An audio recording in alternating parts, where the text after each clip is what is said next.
We are live at Baker High School inside the Hornets' Nest for the Battle of West Mobile, a rivalry that dates back to 1951. You can throw the records out the window tonight because this one is all about pride and bragging rights for the next 365 days. Week 11 action is headed your way with the MCPSS High School Football Game of the Week. Good evening and thanks for joining us. I'm Al Wheaton, joined by Corey LeBounty. Down on the sidelines, we have Kimberly Dunn, and we welcome you to the Hornets' Nest for the Battle of West Mobile. Corey, it's pretty simple. It's all pride on the line tonight, man. West Mobile at its finest. These two schools are separated by 7.6 miles from where we stand atop Baker's press box tonight, and these two teams are not only playing for bragging rights. At the end of the game, the winning team will be presented a trophy. Right. So you look at the records of these two teams, and not really where both of them would like to be, but with them having a trophy at stake, bragging rights are on the line, Al. Two of the largest schools in the state of Alabama,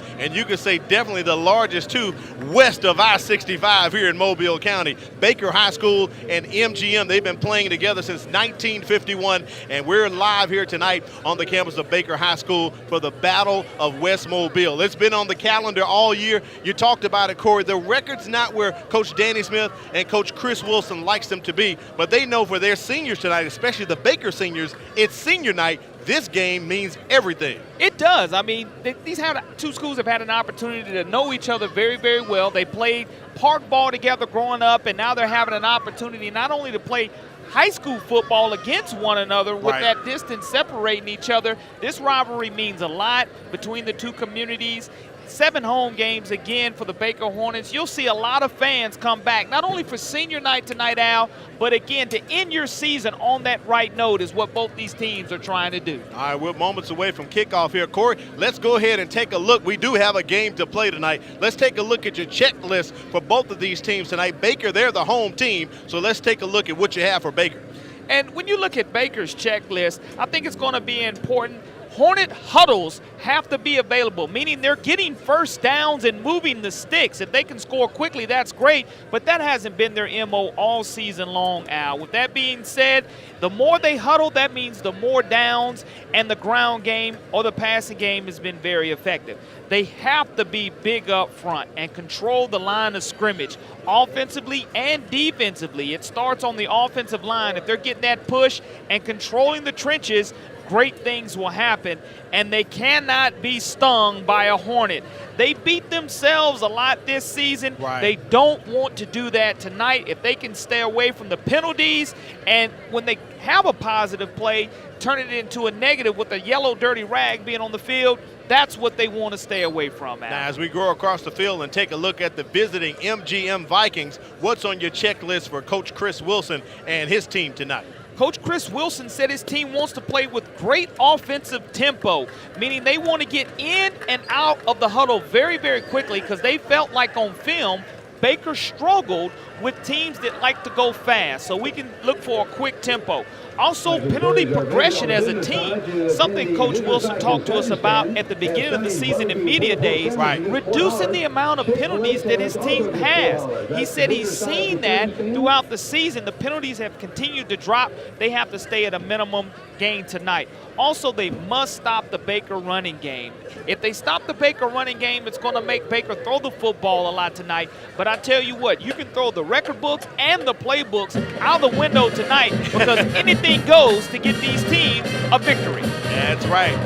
That's Corey's checklist as right now the MGM Vikings coming on to the field. They're the visiting team, and also the Baker Hornets running through the big Baker Hornet tunnel as they enter the field. Last time this season for both of these teams on the gridiron, Corey, they will not be going to the tournament this year.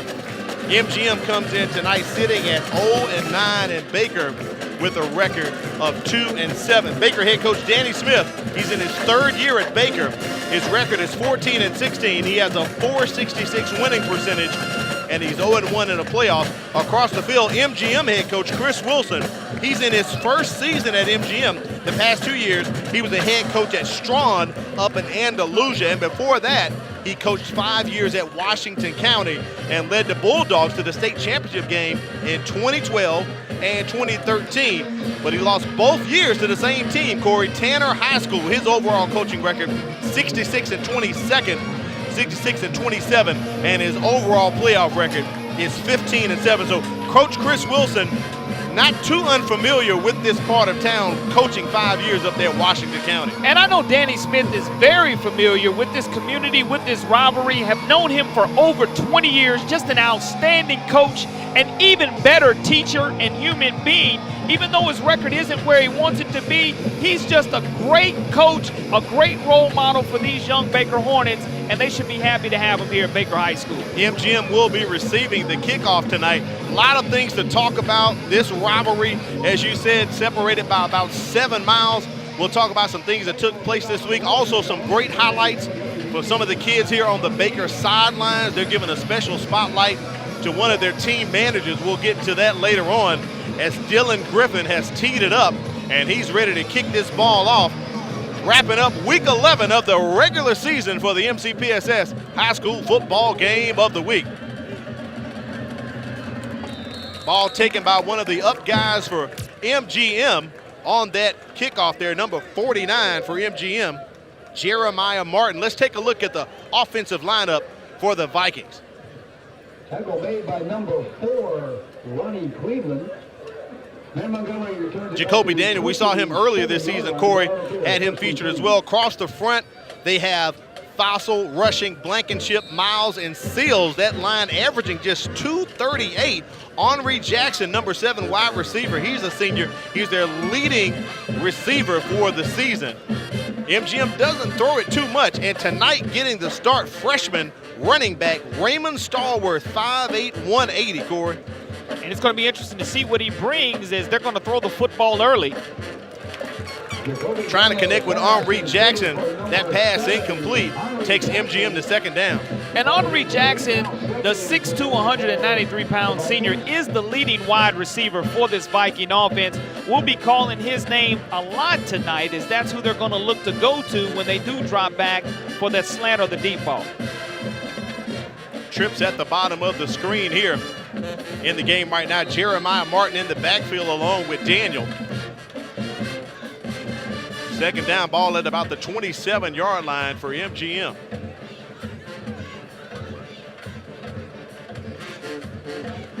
Play clock approaches 10 seconds.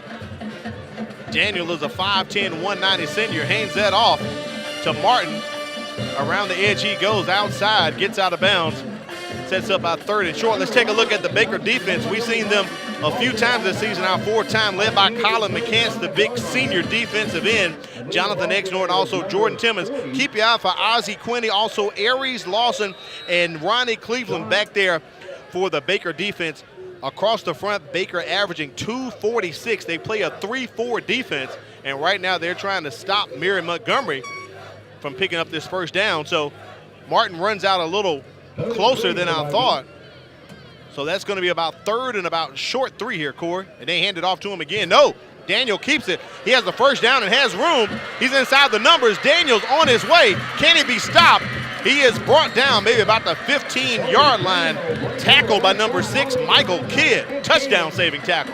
One of those run-pass options where he decided that the defensive end decided to bite on it and did not have containment, decided to turn it up north and south, and it was just a foot race trying to get to the end zone. But like you just mentioned, on this replay, you'll see the quarterback on the play, Daniel, decide to keep it, and it's just a foot race, but it will be coming back due to a penalty. A great play that's negated. We talked about it early in my checklist. The penalty progression as a team had gotten better. A big dynamic run negated by the penalty. Well, that one comes back. Referee Sean Kelly signifies a hold on the play. Wait for him to give us the official call. Well, they're marking the ball ready to play. Their officials, referee Sean Kelly, backed up by Greg Coots, Michael Rogers, Vic Platt, Bill Wiggins, Scott LaForce, Jonathan King. Got to thank all the officials who officiated games for us this season. Corey done a fine job the whole entire season for us. No doubt about it, Al. Without the officials officiating the game, it wouldn't be as smooth as it is at times. They do it for the love, not for the money, that's for sure. So spot foul with the holding makes it about 3rd and about 7 yards here for MGM. and appears as if was there some movement, but no, MGM has called timeout. Coach Chris Wilson calls an early timeout while we have a break. Let's take a look at some impact players for Baker. Who do they have impacting this game tonight, Corey? Well, you know, on the season, it really hasn't been where they wanted it to be, but you have to go none further than Joshua Pruitt, the running back, 6'2", 200-pound junior for the Baker Hornets, as well as Jacoby Rogers. We'll be calling his name a lot when the Hornets get the football offensively. They're going to try to find ways to get him the football as much as possible tonight. All right, across the field for MGM, who do you have for impact players for those Vikings? And what's important for the MGM Vikings is Thomas Griffin, a defensive end, 6 foot, 197-pound senior.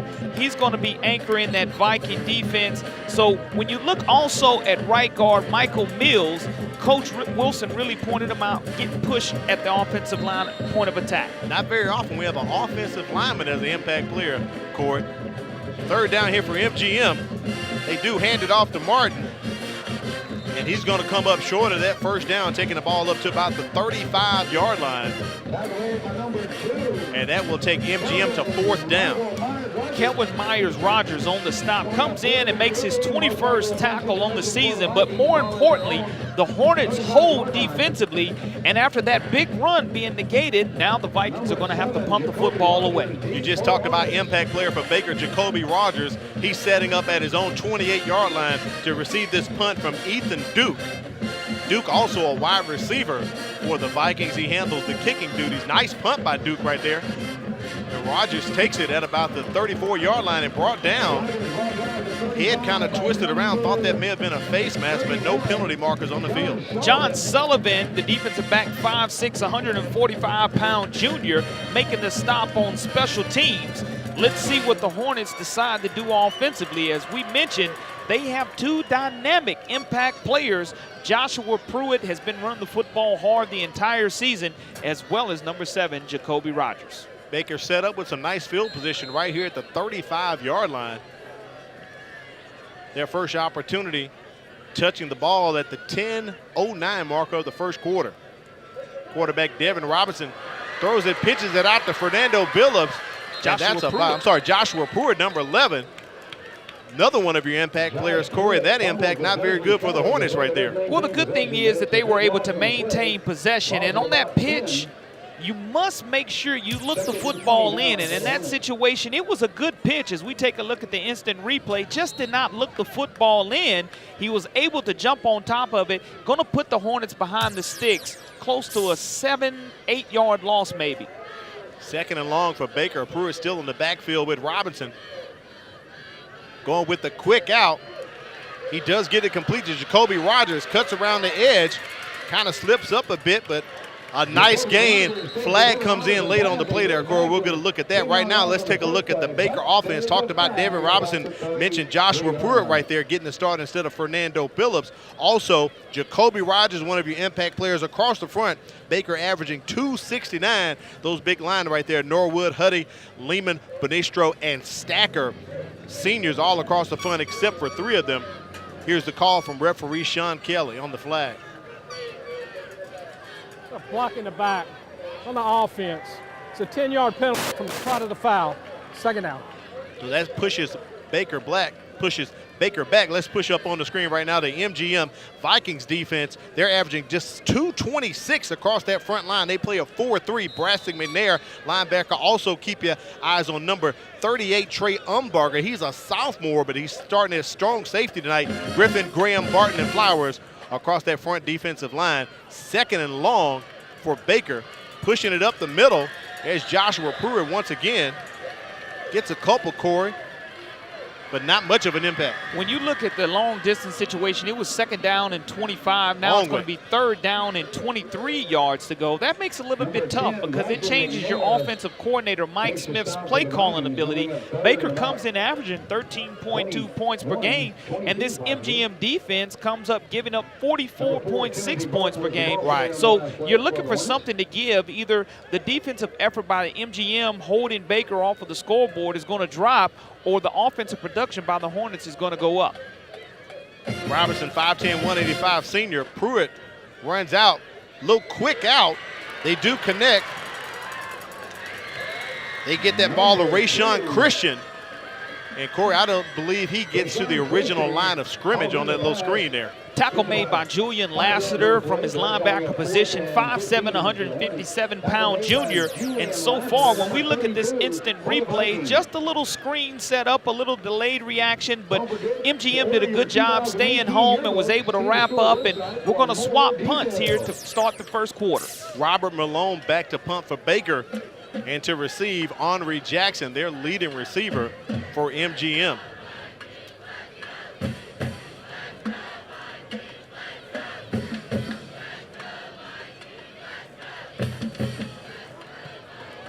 Malone gets off a nice punt, pushes Jackson back a bit. Ball goes out of bounds right about at the 33-yard line. So both offenses pretty much just swapped 3 and outs there, Corey. Not much progress for MGM or Baker on their first 2 possessions. 2 offensive penalties by both teams and 1 fumble that was recovered by Baker put both teams behind the sticks. And like you said, 7:26 remaining here in the first quarter. 2 punts by each of these teams has led to a stalemate. So let's see how MGM responds here their second time offensively with the football. Jacoby Daniel and his offense back on the field, trips to the top of the screen. You talked about that 44.6 on defense, MGM giving up. They're only averaging 9.4 points a game on offense, Corey. And their smallest margin of defeat this season was a 34-26 loss to Alma Bryant back in week 5. That pass completed out to Devin Thigpen, picks up by the 5 or 6 as MGM trying to get their passing game established here. And that's how you do it with those short timing passes. Ronnie Cleveland comes up from his strong safety position, 5'11", 180-pound junior with a good stop, but it was positive yards quickly on first down for MGM. Early score coming in right there, Theodore on top of Foley. That is a play-in to get into the playoff game. We'll talk about scenarios and what stakes are up for grabs tonight for a couple teams here on the Gulf Coast. Second down at about 4. Hand off to Martin once again. Tries to bull his way across the 40-yard line and push back by those Hornets. Good tackle on the play by number 30 for the Baker Hornets. And in that situation, the Hornets, just Frank Hurst wanted to make sure he didn't give up anything defensively. And now it's going to bring up 3rd down and short. A big down situation early for this Hornet defense. Ball on the MGM 41-yard line. Daniel looking over to the sideline, catching the signal.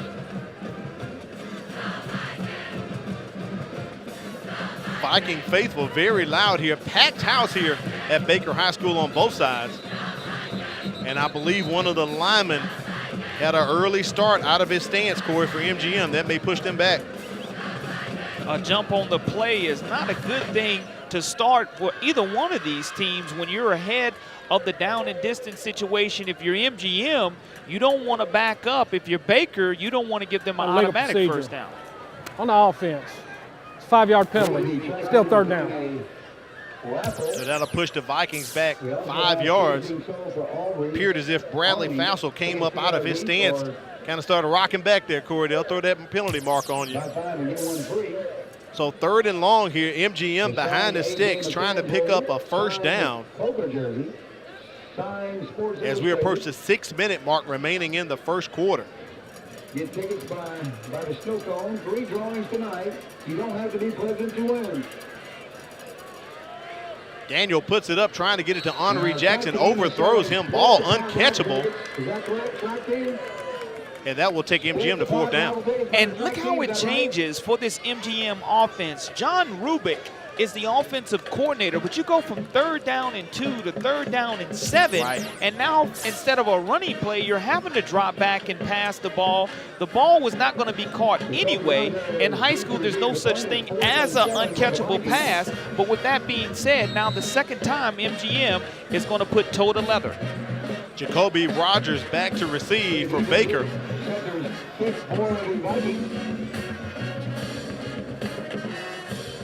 Duke gets off another nice punt there. And Rogers takes off, feels it, but Corey, I thought he had signaled fair catch, and he did. Great job on the referees right there at the 30-yard line. Right on top of it were the officials. Sure did. And anytime that you signal or it looks like you're going to call a fair catch, you can't turn it up. Now, had he not signaled for fair catch, I do believe he would have had a wedge alongside that left sideline. So now the officials are getting together to talk about where, if there was a fair catch called, what kind of signal he did make, because it was killed by the official. The play was on the punt. Right, as I saw Rogers, as the ball was coming down toward him, out of my right eye, the periphery, it appeared to me as if he kind of threw the hand up to do a little slight wave as a fair catch. But Coach Danny Smith right there talking with referee Sean Kelly, getting the explanation. And the back judge right there, right on top of it, of course, said, hey, right here at the 30-yard line. Yeah, I think that's Jonathan King on top of that as the side judge right there making that call as he's in the huddle with Mr. Sean as well as Danny Smith, and they're getting together discussing exactly what occurred on that play because, again, it looks like the wedge was set up along the left sidelines for a great return, and now it looks like we may have a redo or a repunt situation. Interesting here. That does appear to be the situation, Corey, so no word from referee Sean Kelly, but it does appear as if we're going to do this one over.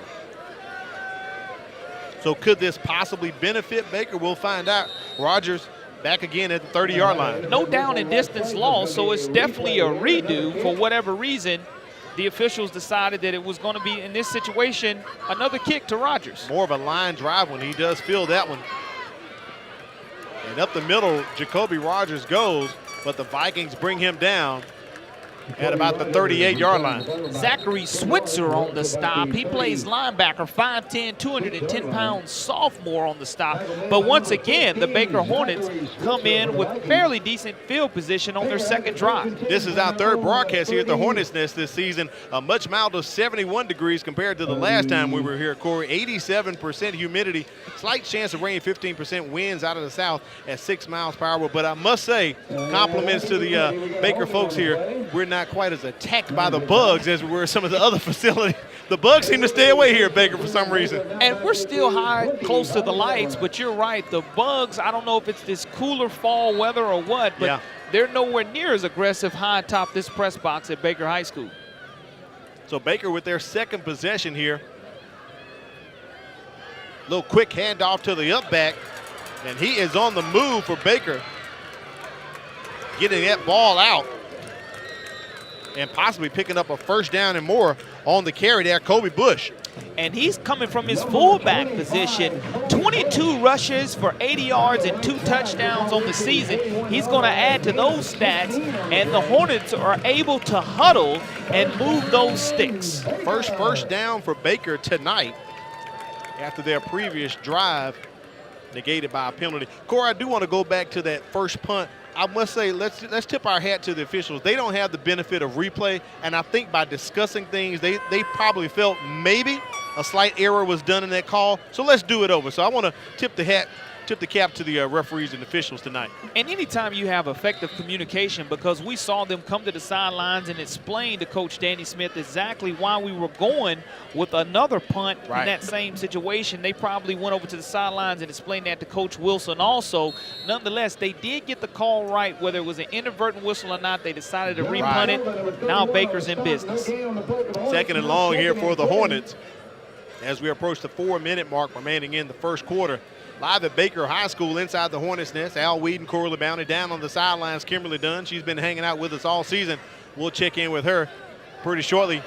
And that's a fumble, but recovered back by Robinson. They faked the jet sweep to Jacoby Rogers, and maybe a little mix-up in the pigskin pops out, Corey. Well, one of those situations where you look at it, it looked like Fernando Billups was taking that snap, and he was. And sometimes when you have a new quarterback, the quarterback-running back exchange is not a clean one. He is the backup quarterback for the Baker Hornets, and it looks like tonight we've seen Devin Robinson get the start. Fernando Billups came in for one of those trick plays. Just the timing was not right. Going to bring up 3rd and long for the Hornets. Fake it to Billups and tosses that out incomplete. Tries to get it out to the receiver. Pass incomplete to Anthony Phillips. And Anthony Phillips is a big wide receiver. Just was not able to hit him smoothly. 5'7", 172 pounds with great hands. The junior wasn't able to come away with that. And so far, the story of this first quarter has been, let's put toe to leather. And once again, back out on the field, his second punt tonight, Robert Malone. Henry Jackson setting up at about his own 28-yard line to receive this punt for MGM. Malone gets off a nice punt there, Corey. And Jackson doesn't field it, and look at there, picking it up on his way to the end zone for Baker. Not able to advance it once you do touch it. There it is. And it's going to be down right at around the 28-yard line. But nonetheless, it is going to be a turnover and one of those positive things that happened early for the Hornets. Richard Edmond, 6'1", 175 senior, was on his way to the end zone with the pigskin, Corey. But officials right on top of the call. Henry Jackson does touch that football, and the Hornets are able to get on top of it. Not able to advance it, but it is going to put, it's just like a long run or kind of killing the clock and advancing the chains the old-fashioned way. The Hornets are going to take right back over, and that's one of the problems that MGM has had, staying on the field and hurting themselves. Ball on the 29-yard line of the Vikings. Baker in their territory, and Robinson throwing that ball out. Incomplete, tried to hook up with Jacoby Rogers. Great coverage on the defense by MGM there, number 30, Chris Wallace. And you have to keep the ball in the field of play. Give Jacoby an opportunity to catch that football. Even if he would have come down with it, I think he would have been out of bounds, but it's a little overthrown and it's going to be out of bounds. Again, you want to keep it in the field of play. 2nd and 10 here for Baker. Great opportunity right now to get into the red zone and then try to punch it into the end zone to get some points on the boards. We're scoreless still here in the first quarter inside the Hornets' nest. Hand off to Fernando Billups. He has room. Picks up maybe 6 or 7. They still have the pile going, Corey, maybe 8. And it took a host of Vikings to try to get that Hornet down. But look at Billups. He's 5'9", 185 pounds. So that's a low load, low center of gravity. If you don't take his legs out from under, he's going to continue to churn positive yards for the Hornets. 3rd down and about 3 yards. We'll give 7 yards to Billups on that carry as he comes to the sideline to get a breather. Into the game, Rashawn Christian checks in just at the last minute, and a flag comes in. Corey, I believe that could be cause for that flag. Late substitution there. Illegal substitution on the offense. It's a 5-yard penalty. Still 3rd down. So a mistake right there by the Baker Hornets will push them back 5 yards. Puts them behind the sticks, Corey, trying to get a 1st down here.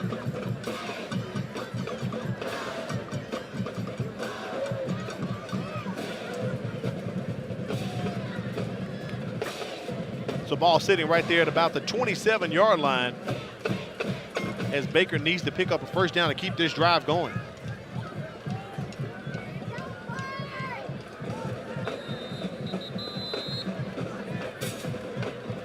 And we have a timeout called by Baker and head coach Danny Smith, Corey. So he burns a timeout here to discuss some things, brings it back to the sideline. And that's a good timeout because you want to make sure that offensively, offensive coordinator Mike Smith and the rest of the guys are on the same page. You're coming up here at 3rd down and long. You're not in really field goal range, so you're really in 4-down territory, but you want to make sure you don't do anything that's costly and, like we mentioned earlier, sting yourselves and put yourselves in a bad situation. You can get positive yards against this Viking defense, but you have to do so by, A, making sure that you execute what the game plan is on the sidelines here coming out of this timeout. Taking a look at the Baker press box right there. Young man right there with the white polo shirt on by the door. Baker principal Clem Richardson. He and some of the other administrators had a nice little outing earlier this week. We'll talk about that. Also coming up, we'll be checking in with Kimberly Dunn. She has a very special feature she's going to talk about. One of the Baker players being recognized for all of his contributions he's done throughout the year. So we'll check in with her momentarily. Right now, it's 3rd down and long for the Hornets. Devin Robinson looking to connect, trying to get that ball out, incomplete. But we did appear as if we had a little push in the back there, Corey. He's trying to connect with number 80, Dontavius Hill.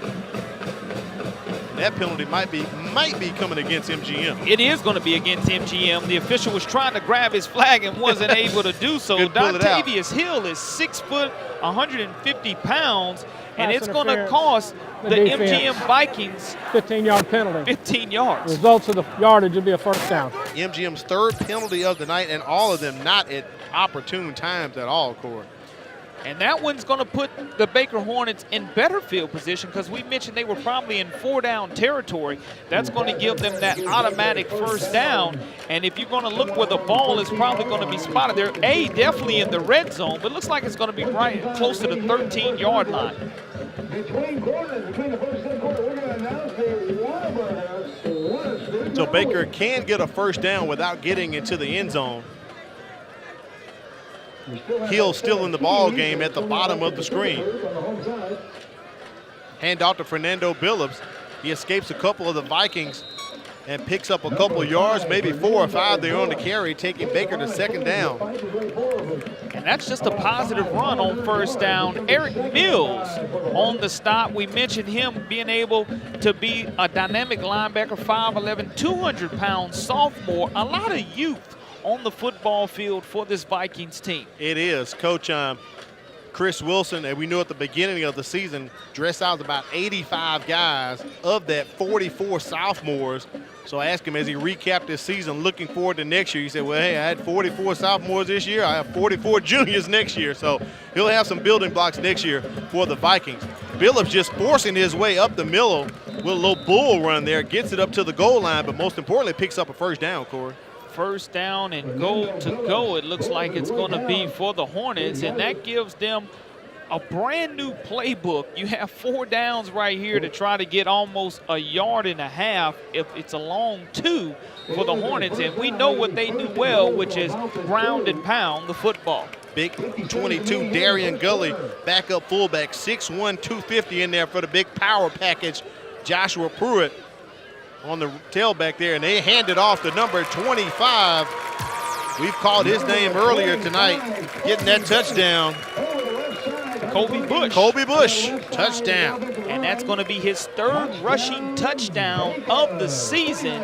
So Baker is able to turn a couple of costly penalties by the Vikings into points. Following big Darian Gully, just mentioned his name. A lot of beef going across that end zone line there to get into the end zone for Baker at the 39-second mark here remaining in the first quarter, Corey. Kick is up, and it is good. So Baker on top, 7-0 after that drive. Let's take it down to the sidelines. Check in with Kimberly Dunn. She has something special for us tonight. What's going on, Kim?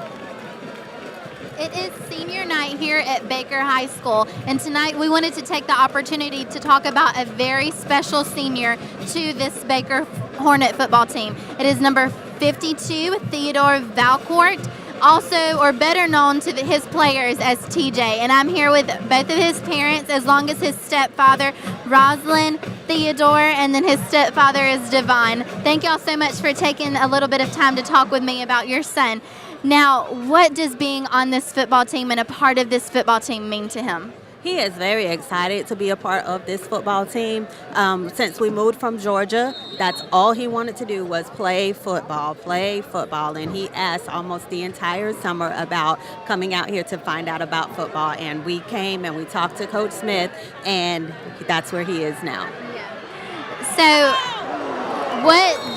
are you proud as a father to know about your son playing football? Oh, I'm elated and definitely very proud because he's always dreamed of this, and then to see him realize it and to see things come to fruition definitely says a lot, and also his tenacity. I'm very impressed with that. Yeah. Now, just like you said, I know that y'all did move here from Georgia, so unfortunately this year he wasn't eligible to play in the games, but he has just been a tremendous support to this football team. He's been encouraging to them. He has been someone that has really made an impact on each and every player as well as the coach. So what does it mean to you to know how much of an impact your son has made on this team?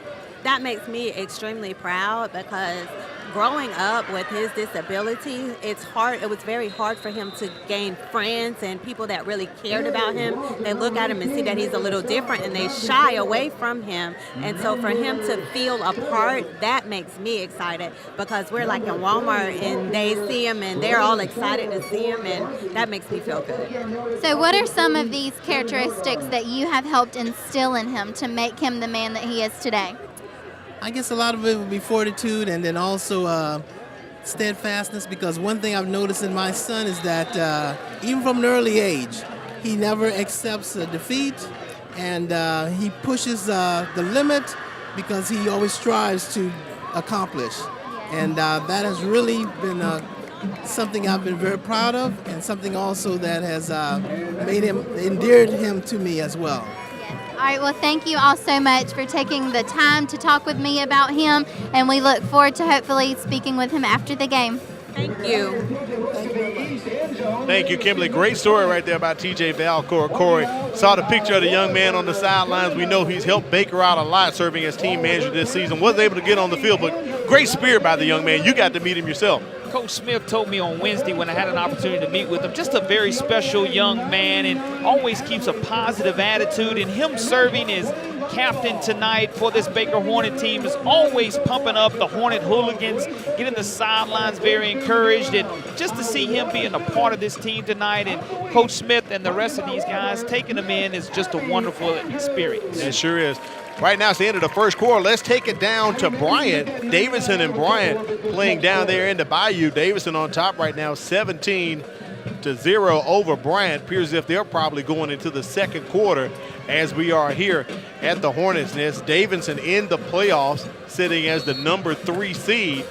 Discussions as to what will take place for the number 4 seed. We'll talk about that momentarily. We have a lot of different scenarios playing out here on the Gulf Coast, as Jacoby Daniel is brought down, second down for MGM there. Will push them to third down and long now. Good stop by DeAndre Hayes from his defensive line position. 6'1", 195-pound junior, slamming the Vikings down for a loss. Now, while Kimberly was interviewing the family there, we got our first look at number 3, Raymond Stallworth. The freshman running back came in, had a nice big run as she was interviewing the parents there, and Stallworth still in the game. I asked Coach Wilson before the contest, what led you to, putting him in the game? He said the kid has done very well. The JV team went 6-1, so he rewarded him with a spot playing tonight on the field in this big rivalry matchup, Corey. Has sweet feet and a great burst. If he gets beyond the line of scrimmage, you can go ahead and put 6 on the board.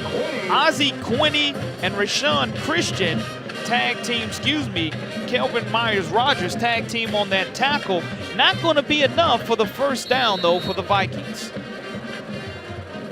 Jacoby Rogers back to receive this punt as Baker on top by 7 points. It'll be their first possession here in the second quarter. As you notice, some scores trickling in. That game last night, Spanish Fort all over the floor. Also, Sarah Land over Rain last night when Williamson playoff bound the mighty Lions over Mobile Christian 12-7 at Ladd last night. And you have to be happy for Coach Sumter, finishing at 7-3, Yeah. one of the best records in over a decade for the Williamson Lions, and they just found a way to get things done this season. And they only lost by a small margin to St. Paul's at Ladd Peoples Stadium. Then they turn around and lose, not by many to Jackson, losing overtime to Viger, but that was a good quality win last night by Coach Sumter, and congratulations for them. They will now be heading to the playoffs. For Coach Sumter, back-to-back seasons, got to feel good. First and 10 right here for the Baker Hornets. Hand off to Joshua Pruitt. Picks up a couple. Take Baker to second down. Josh Pruitt over the right side. Ball at about the 24-yard line here for the Hornets as we approach the 10-minute mark here in the second quarter. Tackle made by number 12, Paul Wood, and number 25, Dylan Rivers for the Vikings. Robinson going to his play chart right there on his wrist. Baker still in that big I formation. Play action. He has a man. He has Jacoby Rogers. Can he connect? Overthrows him. Rogers could have taken that one to the house, Corey. And we talked about at the beginning that they were going to go to Jacoby Rogers. Just one of those situations to where he had the defensive back probably beat by close to 5 to 7 yards. The throw was not on the money. As we take a look at this replay, quarterback drops back. Devin Robinson has his wide receiver wide open, just overthrows him by a couple of yards. But you can look for that play to be called again because they got exactly the look that they wanted. 3rd and long here for Baker. Going with the quick out. Gets it to Rashawn Christian. Christian, 6'1", 165, and that's enough for the first down to keep the sticks moving, Corey. Hornet huddle now. The sticks are moving like you just mentioned, and anytime Baker has an opportunity to get the play from the sidelines, that's a bonus. That's exactly what this offense needs. You can probably look for them to have a little bit more success and confidence if they're able to complete those short 5 to 7 routes.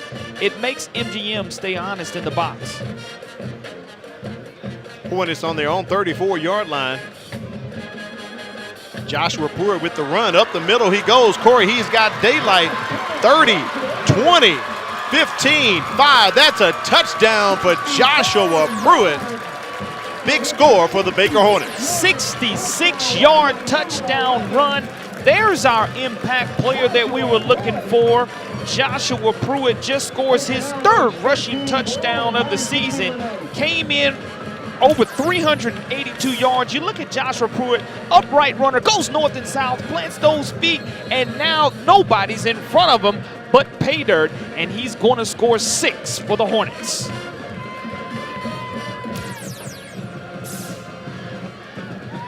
PAT is up, and it is good. Baker on top by 14 right now. We're going to take a break. We'll catch the replay right quick. Watch him plant those feet out. Turns up, finds that And hole, there he and goes. goes ahead and sees nothing but the goal post in front of him. And we'll be right back here on the MCPSS Television Network. To be inside of the advanced placement program means that you are a student whose primary goal is to go to college.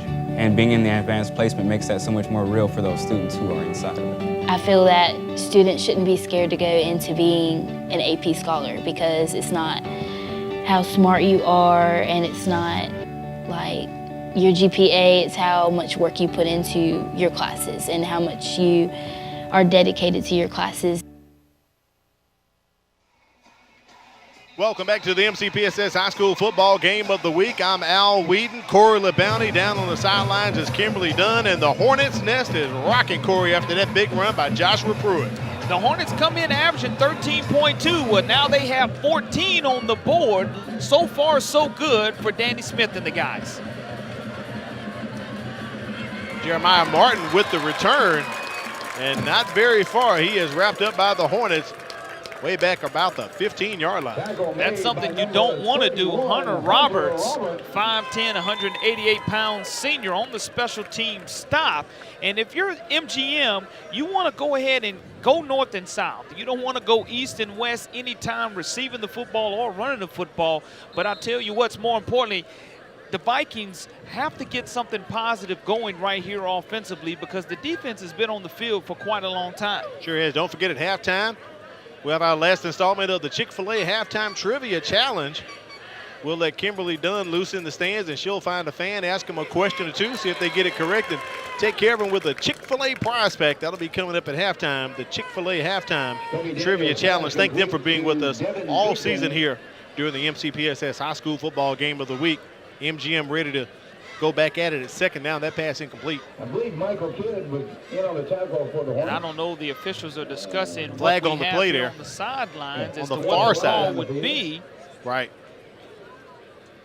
or what the infraction would be. Looks like it is going to be against the Hornets.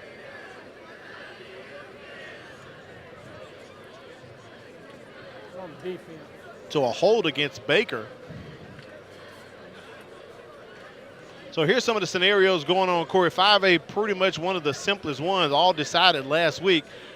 Vikings, the #1 seed with that victory over St. Paul's and Pritchard about 2 weeks ago. They wrapped it up.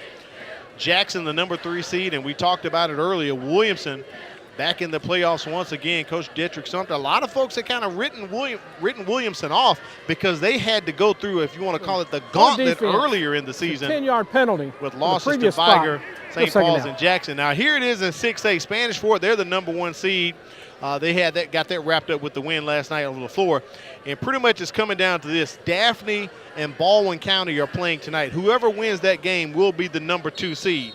And for Blunt, here's the scenario. If Baldwin County wins, Blunt is out. If Baldwin County loses, Blunt is in as the #4 seed.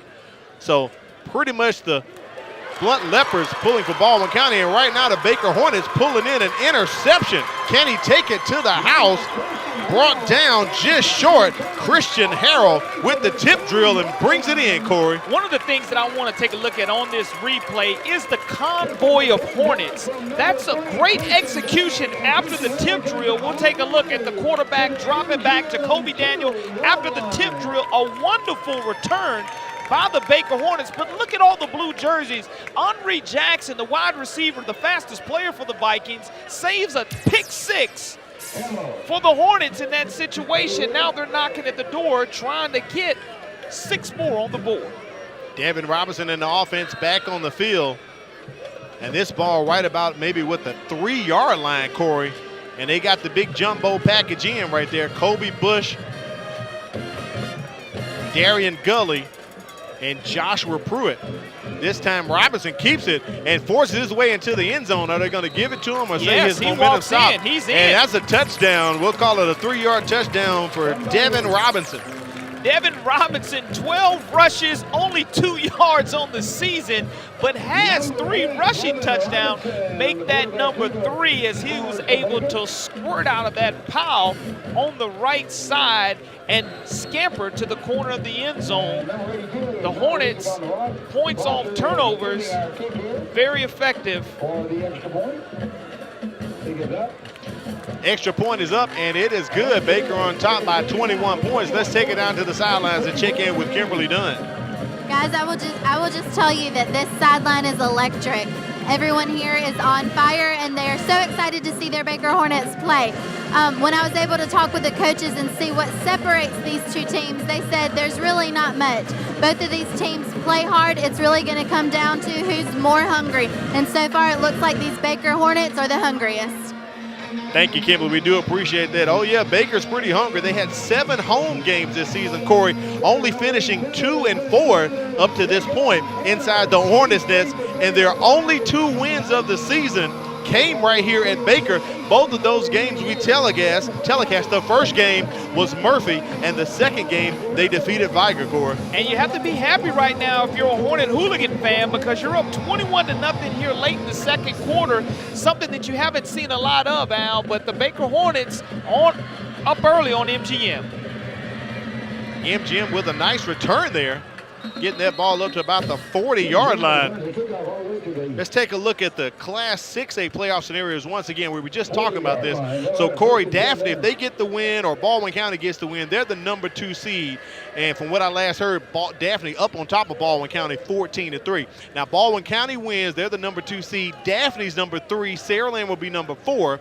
But if Daphne wins, Saraland's #3, and Blunt will get the #4 seed. Saraland getting that win last night over BC Reign solidified their situation. So they will either go to bed tonight as the #3 seed or the #4 seed for the Spartans. And you talked about Blunt just sitting back and watching, not having a game this afternoon or this evening. So they already are in control of their own destiny. They're playing their last region game a week ago. So it'll be interesting to see how everything shakes itself out this next hour and a half. Now the other scenario playing out, 7A Region 1, the McGill-Fairhope winner will be the #1 seed. That game is taking place over in Fairhope tonight, and whoever loses will be the #2 seed. Davidson has secured and locked down #3, and right now Foley and Theodore are going at it. Whoever wins, that's #4. And last check-in, we had McGill on top of Fairhope and Theodore on top of Foley right now. So both of those games, interestingly, taking place in Baldwin County because Foley's hosting Theodore and Fairhope hosting McGill. And you're happy for Fred Riley. We knew a week ago who they were going to play in the Auburn Tigers as soon as they won that game. But a play-in game, you would like to see Theodore, part of the MCPSS television network family, get into that 4th 4th seed. Absolutely. They're going to have a tough chore, whoever wins that 4th seed, because they're going to have to travel up and play number 1 ranked Central Phoenix City. And that's not an easy task, because they have the number 1 prospect in the entire state of Alabama in Justin Ross, the dynamic wide receiver. But yeah, congratulations to Coach Fred Riley and the Warriors. I'm looking forward to seeing that game right there. That's a rematch, as you said earlier, from last year when Auburn came down and beat Davidson here in Mobile. Second down there for the MGM Vikings. Trying to pick up a first down here if they can on the run. Number 27, the ball carrier. Jordan Timmons. I'm sorry, not Jordan Timmons on the run there. Joshua Martin. And tackled by Jordan Timmons, the defensive end, 5'11", 225-pound senior. He has 10 tackles, and they make that 11 on the season now, Al.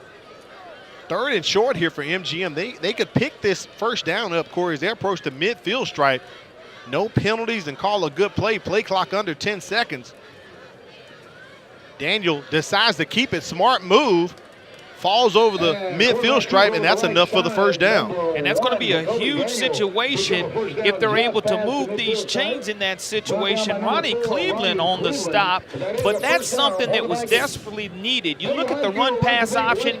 Jacoby, the quarterback, decided to go ahead and take it out of the belly of his running back and get the first down on his own.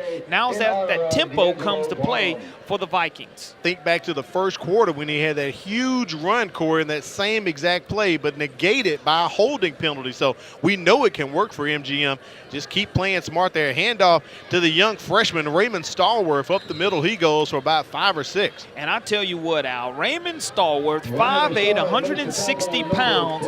Here in the next few years, you're going to be hearing his name a lot, folks. As this MGM program continues to improve, the holes will continue to open up for this young man, and he's going to be special. So like you mentioned earlier, a freshman playing varsity, that speaks volumes. It sure does. We'll call it 2nd and 5 here for MGM, right in front of us at about the 47-yard line of Baker. Giving it back to Stallworth, feeding him that rock, and he pushing it forward. Coming up maybe about a yard short, but positive, staying in front of the chains, Corey. 3rd and short here, maybe 3rd and 1 to get another first down for MGM. Colin McCann, 6'3", 250-pound senior on the stop, but this is what we're talking about. 3rd and short is where the Vikings have to capitalize and get the sticks moving. Giving it back to Stallworth again. He lunges forward and picks up the first down. So the chains do move, and MGM keeping this drive going as we approach the 5-minute mark. Definitely a score right now, Corey, would be a big, big morale booster for the Vikings. We talked to John Kubik earlier in the week, and he mentioned just go ahead and continue to improve offensively, but how do you do that? By executing. They've been flawless without penalties on this drive, and if they're able to do so, they get in the tempo that they would like. Giving it back to Stallworth again, brought down there for a loss. As the graphic comes up, it's senior night here at Baker. And there's a lot of seniors on the field going to graduate soon. Did you know that Mobile County Public Schools class of 2017 earned a total of $120 million worth of college scholarships? That includes academic, athletic, JROTC, arts, and other awards. About 1 in every 3 graduates earned at least 1 scholarship. Congratulations to that class of 2017 last year. 2nd down and long here for MGM, looking over to the sideline to get the call as we hit the 5-minute mark remaining in the first half. Daniel back to pass, tries to get it to Henri Jackson, and that ball tipped just past the line of scrimmage by Ozzie Quinney, Corey. And we've seen that happen earlier that almost resulted in a pick 6. So you have to, if you're Jacoby Daniel, to make the adjustment as we see our star of the night, Mr. TJ, on the Baker sidelines. But on that tip drill, if there's a Hornet in the area, that spells doom and destruction for the Vikings. Yeah, if Quinney could have brought that one in, Corey, I believe he would have taken that to the house here. 3rd down and long for MGM. I would say this is probably 4-down territory for the Vikings. They need to score bad. Looks like a busted play here. Daniel brought down, had no one to hand it off to or throw it to, Corey. He had to eat that one. And anytime you have to eat the football, it's not a good situation. The good thing is he didn't turn it over, but Frank Hurst with the stop, the defensive line, 5'11", 235-pound senior, gets the stop for the Hornets. So Coach Chris Wilson sends in the punting squad. I was wondering if maybe he would call timeout and discuss some things right here, Corey. Kind of in that no man's land, too far to kick a field goal. Well, so they send out Ethan Duke here to punt once again. We have a flag on the play. Penalty marker down right there about the 40-yard line of Baker. Illegal substitution on the offense. 5-yard penalty. Still 4th down. Now that'll give Duke 5 more yards to punt it further down the field, Corey. Well, we saw earlier Jacoby Rogers had a wedge and it was negated by the inadvertent whistle. With that being said, if this young man gets turning it up north and south and is able to field this ball, good things are going to happen for number 7 and the Hornets.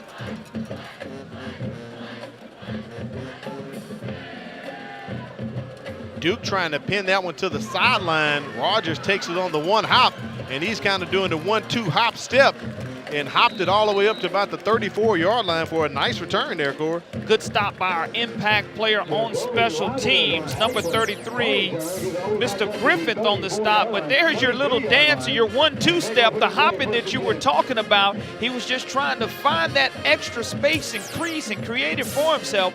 Wasn't able to do so, but with 3:49 here remaining in the second quarter, the Hornets have an opportunity to put 6 more on this board with the time-consuming drive. Corey, we just talked about the playoff scenarios there. Who would have thunk 1 year ago, funny how the tide turns, this game determined who would get the last slot in 7A Region 1 as we broadcast that game up in Sims last year, and Baker pulled it out in the last few seconds to make it into the playoffs, and Jacoby Rogers making it across the sideline. No flag on the play. Well, no flag. They say that's a clean hit, Corey. It looked like it could have been a horse collar there, a little excessive, but officials let it go. Trey Umbarger on the tackle for the MGM Vikings. But you look at Rogers on that same pitch play by the Hornets. Look the football in, make a nice stiff arm, gets it turned up for positive yards, and just grabs the back of the jersey and slings them hard to the turf right on the Hornets sidelines. 1st and 10, though, for Baker. Yeah, but as I was saying, it's ironic. 1 year later, almost a tale of 2 programs, Corey. Both of these teams on the verge of getting to the playoffs last year and this year. Unfortunately, MGM winless and Baker just 2 wins on the season for them. Devin's pass complete. And as long as you see quarterback for the Hornets complete short passes, Devin Robinson, that gives him confidence. We've seen him have a couple of overthrown balls, but those short passes are what sets up the deep passes. That pass out to Dontavius Hill, they give him some forward progress, so it'll be 2nd down here for the Baker Hornets. DT Hill, Dontavius Hill makes a catch for Ball at the 43-yard line of MGM. 3 minutes remaining here in the first half. Don't forget the Chick-fil-A Halftime Trivia Challenge coming up at halftime. Kimberly John will try to get one last winner of the season here. Get them hooked up with a Chick-fil-A prospect. Fernando Billups hooking up the yards. Look at the sweet feet running all the way down to about the 9-yard line, Corey. And you look at who pushes them out again. Trey Umbarger, but he bounces to the outside and there's no containment. If you're not going to contain the outside, we've seen negative things happen. A couple of weeks ago, we had Baker and Bryant. We saw Baker lose containment, Bryant was able to bounce to the outside. Similar situation. The Hornets are back in the red zone with 2:44 remaining in the second quarter. Trying to open this ball game up some more, already on top by 21 points here. No need to rush it. Devin Robinson looking over to the sideline. Play clock approaching 10 seconds as he goes under center. Kobe Bush in the backfield with the carry. Runs into one of his own pulling guards there. Kind of delays him, and that play blows up for a loss. Good stop by Braxton McNair from his linebacker, middle linebacker position. 5'7", 190-pound junior comes in with 31 tackles on the season. A big stop for the Vikings.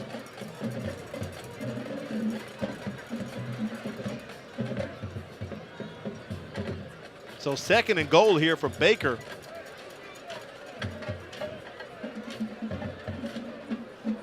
Two minutes remaining in the first half. Now Pruitt in the backfield. Little play action. Robinson rolling out. He may keep it. No, he does decide to throw it. Overthrows the big backup fullback. Darian Gully had him open, Corey, just a little too high.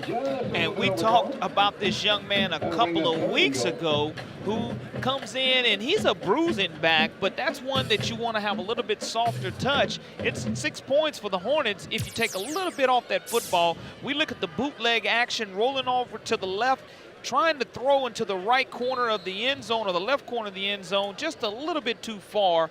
Now the Hornets are going to come up in this situation and still try to punch it in.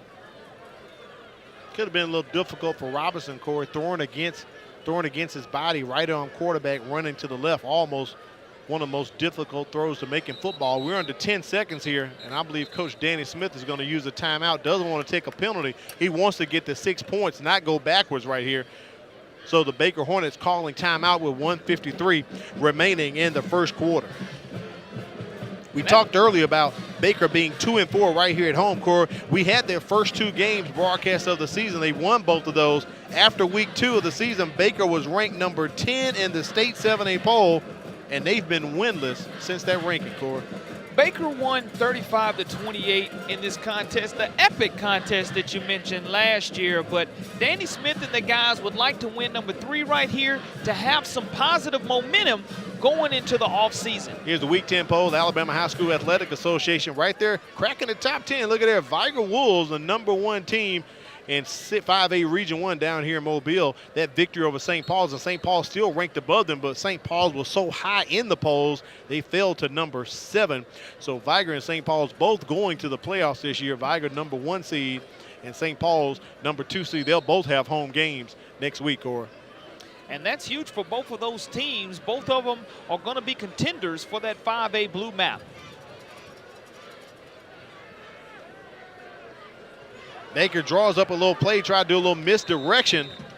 Everyone goes to the right, and no one, Kobe Bush tried to bleed out to the left, but they could not connect with him, so that takes them to 4th down, and looks like we may have a field goal attempt here. Here's a look at the 6A Week 10 poll. Spanish Fort right there at number 4, and Daphne getting a couple votes, 20 votes, barely missing the top 10. The least amount was 34 votes right there for Clay Chalkville. So very interesting situation here for 6A Week 10. Daphne just not making it in, but Spanish 40 in as well. And that kick is up, and it is good. So Baker extends their lead 24-0 over MGM. We'll be back with more action. You're watching the MCPSS High School Football Game of the Week, brought to you by Spring Hill Toyota.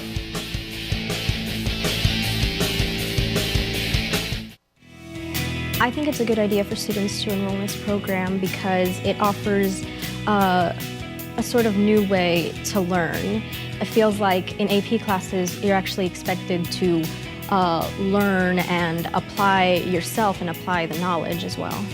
Helped me to learn how to work harder. It's helped me learn my limits as a student. It's sort of helped me to be more confident in myself as well as a student in my abilities. We're back inside the Hornets' nest, on top 24-0, courtesy of a 27-yard field goal right there as Dylan Griffin punches that one near the sideline. Corey, bounces right in front of Jeremiah Martin, and he picks it up. That could have been disastrous if it took one of those funny football bounces, man. Wow.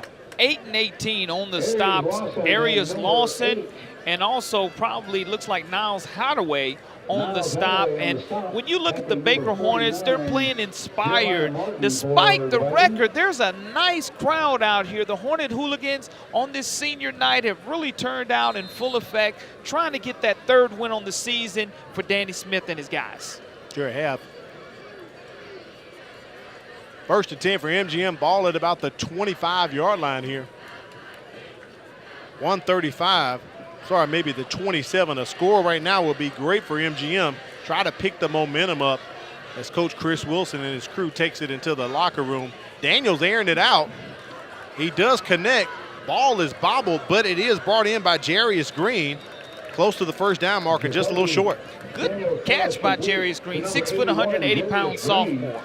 There's a look at the 7-8 top 10 poll. McGill-Tulane inches up one spot. Big game last week. Thompson beat Hoover. We finally had a little shakeup in the top 5, and McGill goes up one spot, and Hoover drops down to 5. Fairhope still sitting right there at number 7.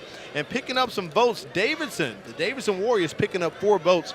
The Alabama High School Athletic Association top 10 poll brought to you by the Alabama Sports Writers Association. So that's enough for the first down. That'll move the chains for MGM as we're under 1 minute.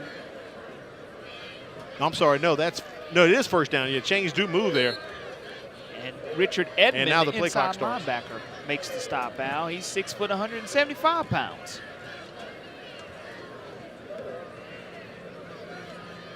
Daniel rolling out to his right here, trying to connect.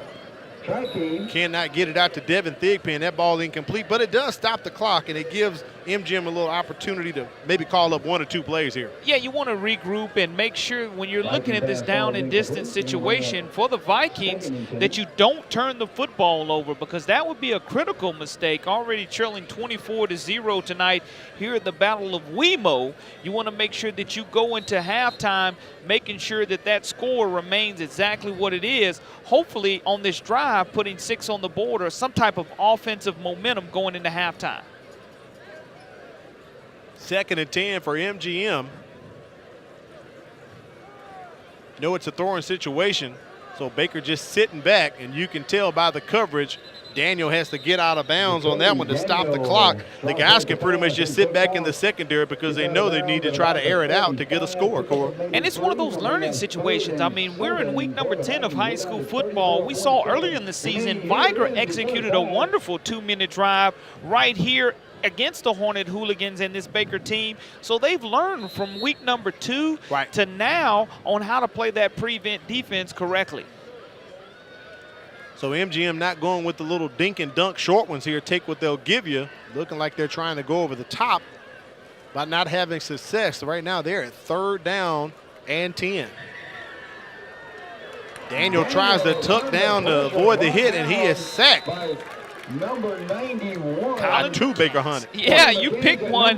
I'll get a half a sack each on that one. You look at Colin McCants and Frank Hurst, both collapsing on quarterback Jacoby Daniel. You take a look at the replay. He had his eyes down the field, felt the pressure, and then it was almost too late as the inside leverage guy was Colin McCants, but both guys were rushing to the football. Nice swim move exhibited by McCants right there, coming around that left edge, Corey. So timeout taken right now, 27 seconds remaining here in the half.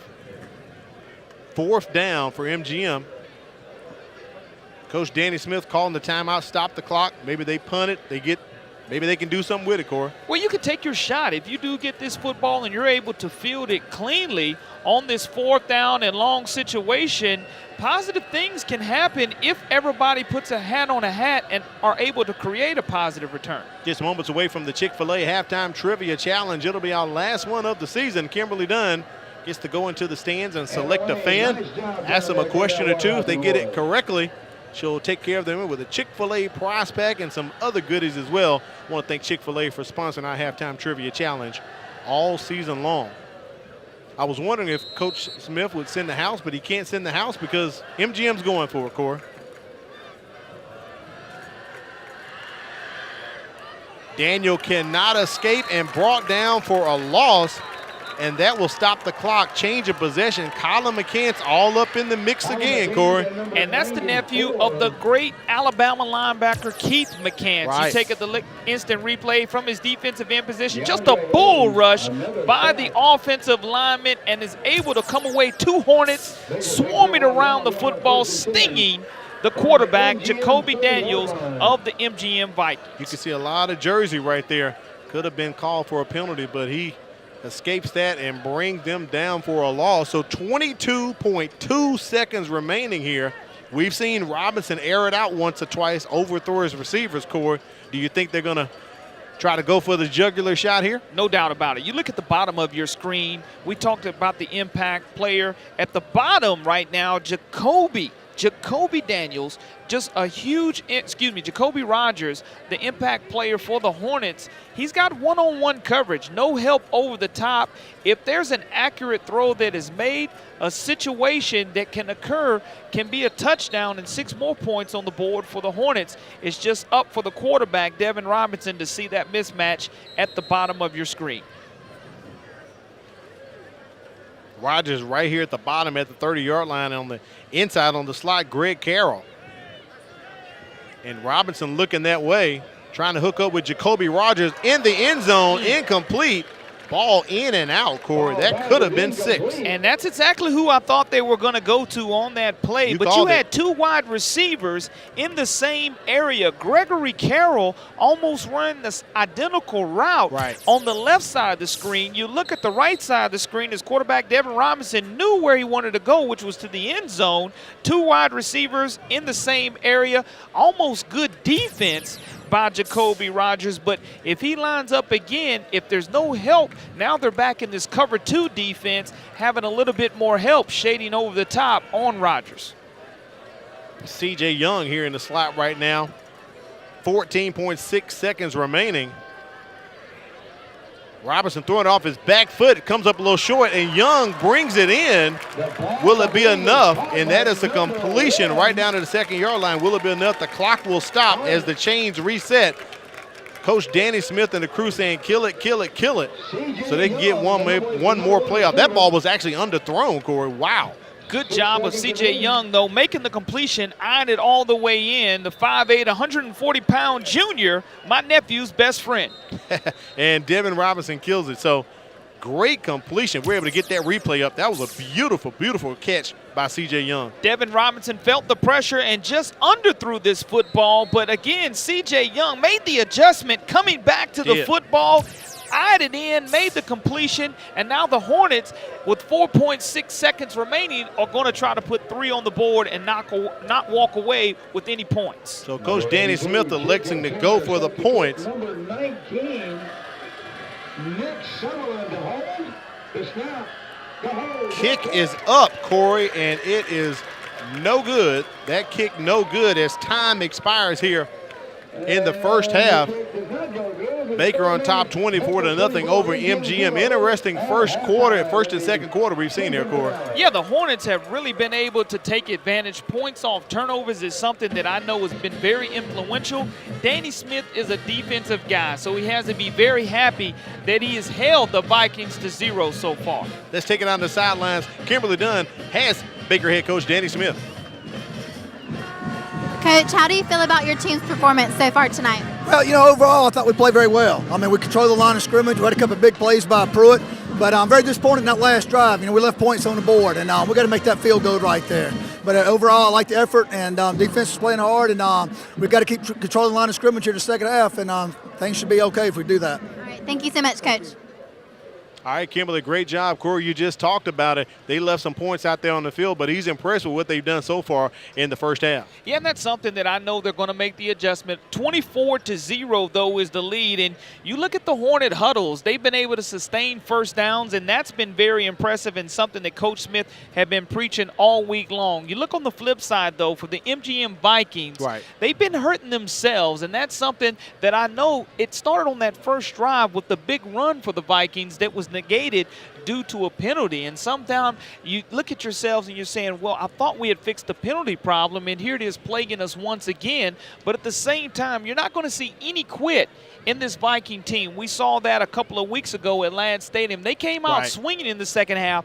24 minutes is a long and a lot of football left to be played in this battle for West Mobile's title. That's right. It's the WeMo Bowl right now. MGM and Baker going at it. Baker on top by 24 points. We'll be back with some halftime action. Feature the bands plus the Chick-fil-A halftime trivia challenge. All headed your way coming up with the MCPSS High School Football Game of the Week. Brought to you by Spring Hill Toyota. Baker up 24-0.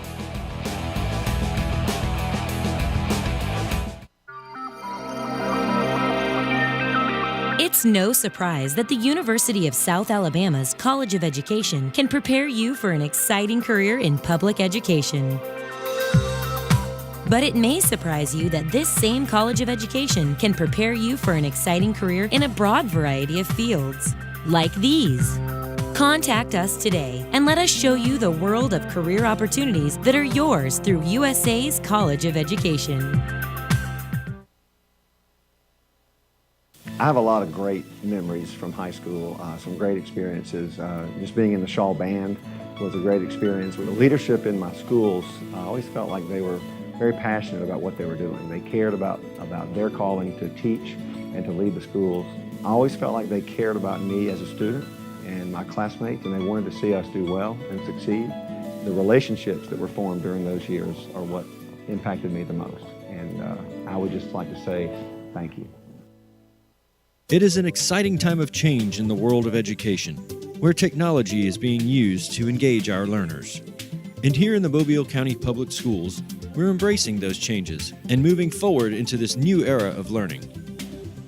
It's our vision to be the premier educational system where students engage in multiple pathways, leading to success in a global society.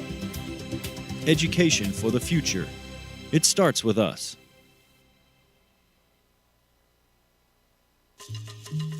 The Environmental Studies Center is a natural sciences education facility designed to provide unique learning experiences. In addition, wildlife rehabilitation plays a vital role each day at the center. Featuring more than 500 acres of rich woodlands, the center affords teachers, students, and the general public an opportunity to experience firsthand the natural environment. Environmental Studies Center. It starts with us in the Mobile County Public Schools.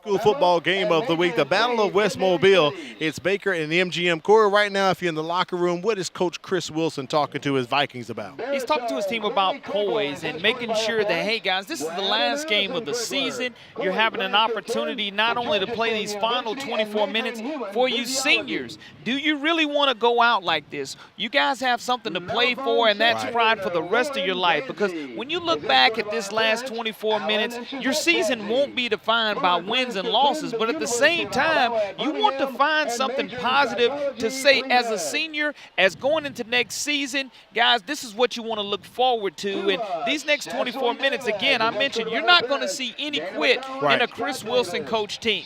Now, across the field, Baker up 24-0 right now. Not saying that the ball game is won. There's 24 minutes left. What do you think Coach Smith is talking to the Hornets about in the locker room? Coach Smith is talking about complacency because, again, you look 1 week ago, they lost 10-7 to Foley, had an opportunity to really put that game away, but with penalties and turnovers, they stung themselves. And I mentioned in my checklist at the beginning of the show that you don't want to sting yourselves if you're the Baker Hornets. You don't want to hurt yourselves. You want to minimize and continue to take advantage of. Act like this scoreboard is 0-0 here to start the second half. All right, it's 24-0 right here inside the Hornets' nest. The Battle of West Mobile, you want to call it maybe the WeMo Bowl. And it's senior night going on here at Baker High School, so a lot of seniors still receiving their recognition. While we have a break, we're going to get ready and talk to you about recruitment and possibly ready for a career change, or if you're looking to make a change in a young person's life, well, the Mobile County Public School System is looking for you. There are currently several openings for teachers to fill classroom vacancies.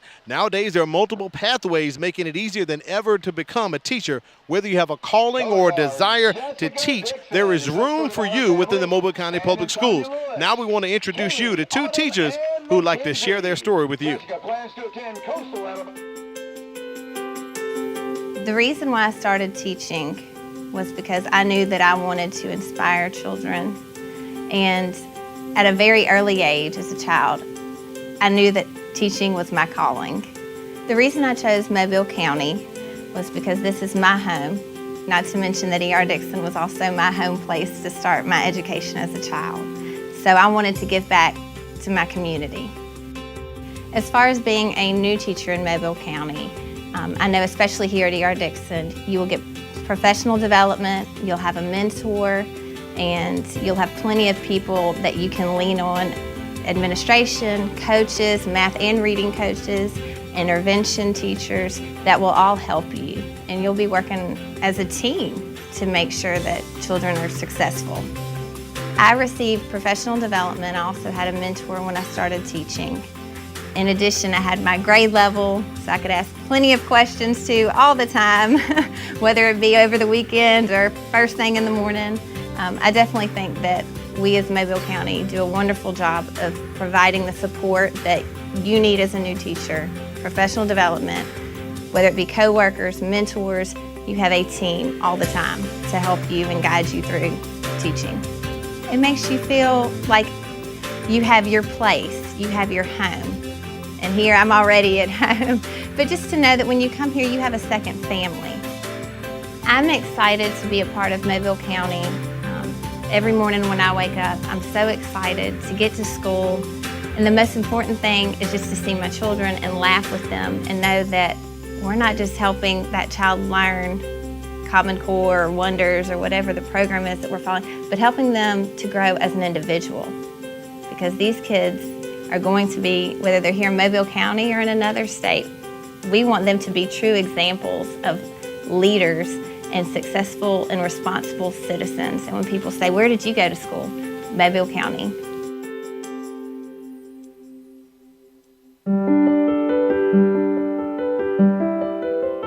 My first year working with Mobile County so far, it's been really good as well as challenging because it's my first year and I'm still learning how to do things, what to do as a first year teacher. So I'm learning new tricks and strategies that hopefully I will be better at next year. So it's just been a little bit challenging as a first year teacher.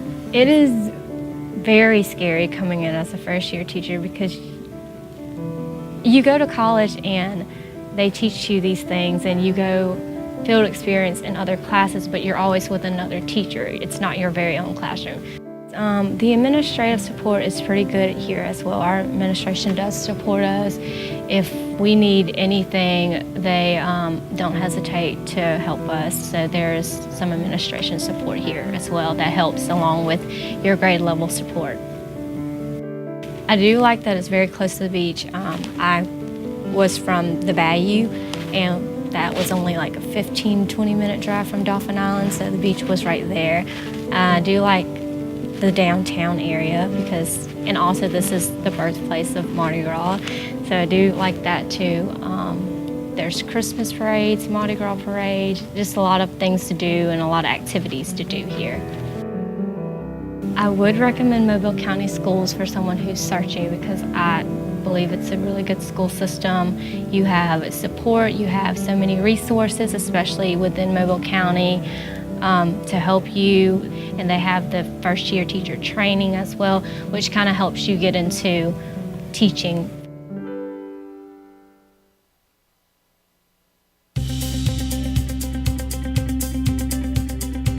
I came from a family of educators. My mom, my sisters, my aunts. I have a lot of family members in education, and it was always something that they came home and talked about, so I've always had a desire to do the same thing.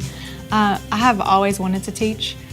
More importantly, I was an athlete and I wanted to coach, so that kind of put the nail on the head as far as, okay, this is what I want to do. I want to go work with young people, especially adolescents. I knew high school was the level that I really wanted to work with.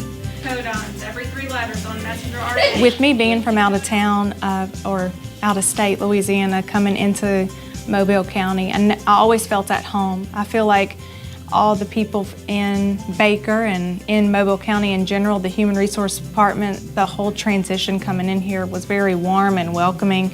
I immediately felt like I was part of the family. I wasn't an out-of-towner, because a lot of people who graduate within Mobile County come back and work within Mobile County.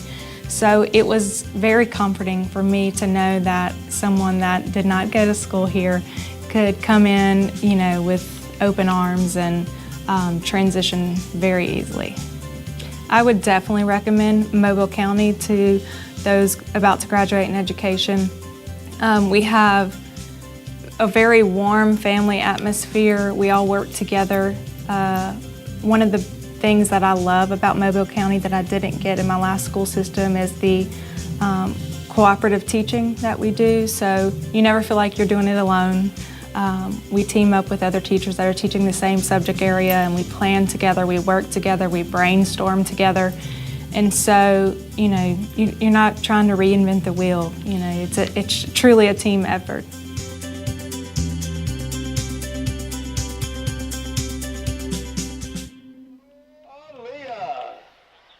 And there it is. If you're interested in becoming a teacher, log on to mcpss.com. We'll be back with more halftime action with the MCPSS High School Football Game of the Week. I started off at Fondy Elementary, then I went to Azalea Middle School, and then Davidson High School for my high school years. The Mobile County Public School System prepared me for my career by showing me why it was so important to give back. I am involved with the Big Brother Big Sister program, and I've been paired with a young boy that was in the 3rd grade and is now finishing up the 4th grade, and it gives me an opportunity to give back and help mentor him.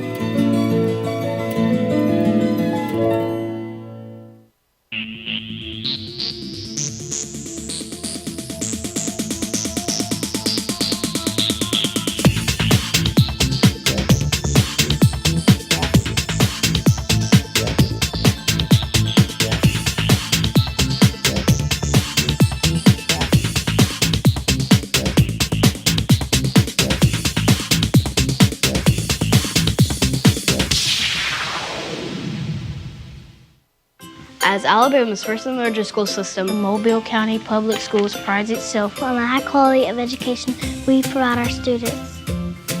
We have been successful over the years in raising our graduation rates and have been recognized nationally for closing achievement gaps. We believe that our primary focus is to educate all students to become productive citizens. This is our commitment to them and to you. To be in the AP program, it not only offers you great opportunities in the classroom, but also outside. Like being a member of the AP program, I can come into college already being a sophomore in college, so I can completely skip 1 year just by completing all my AP credits and by taking the classes and passing the exams. I would recommend other students to take AP classes because being a member of the program offers so many benefits and helps you decide what you want to do in the future and where you want to go with your life. Hello, I'm Helena Tyler. I would like to invite you to join me for Inside Education. Come with us as we take a look at what's happening around Mobile County Public Schools, as well as what's happening in your child's classroom. That's Inside Education, right here on the MCPSS TV network.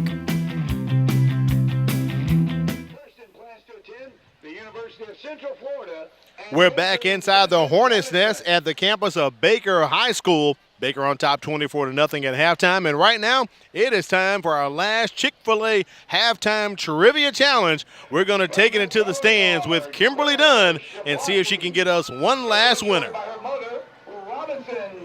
It's time again for the Chick-fil-A halftime trivia challenge question. And tonight I have Megan, who is in the 10th grade here at Baker High School. Now, Megan, now that y'all have the signature academies, which academy do you think you're going to go for? Doctor. What do you want to be? An anesthesiologist. Awesome, awesome. Well, hopefully you will go very far with that. All right, are you ready for your question? Sure. Okay.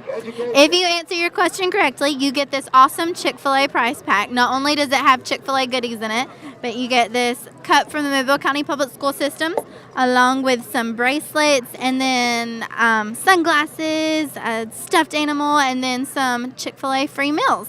So, are you ready for your question? All right.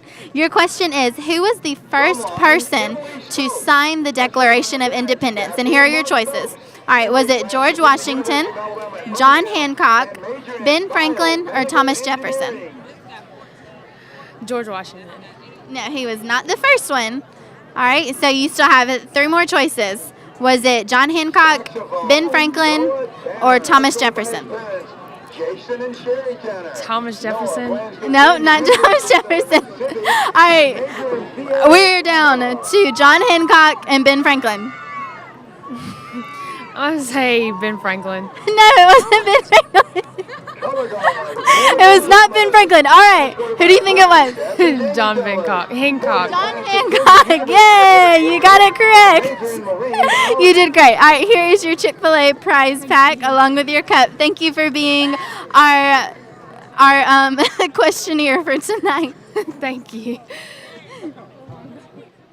Thank you, Kimberly. We appreciate that. And also thanks to Chick-fil-A all season for sponsoring the Chick-fil-A Halftime Challenge. It took the young lady a couple of tries, but she finally got it, Corey. That's all that matters. I mean, Chick-fil-A has been right here for us, doing a great job. Kimberly done the entire halftime season thanks to Chick-fil-A. Oh, yeah, for sponsoring that Chick-fil-A Halftime Challenge. It's senior night here inside the Hornets' Nest on the campus of Baker High School. They're continuing to announce the seniors, so no band action going on right now at halftime, but we're just moments away from the second half kickoff, so make sure you stick with us. We're going to take a break, come back, and we'll be having that kickoff for you coming up. It's 24-0 Baker on top of MGM as we're about to wrap up halftime at the MCPSS High School Football Game of the Week. Toyota.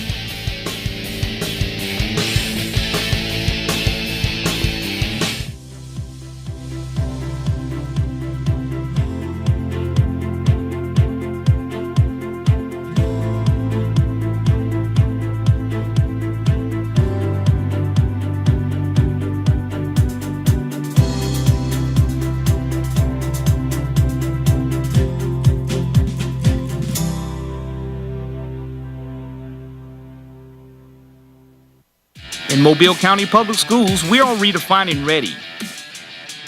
We are graduating college ready, career ready, and life ready. We are more than just a test score. We are earning college credit while in high school. We are working internships to get real-world experience. We are welders. We are certified nursing assistants. We are redefining ready.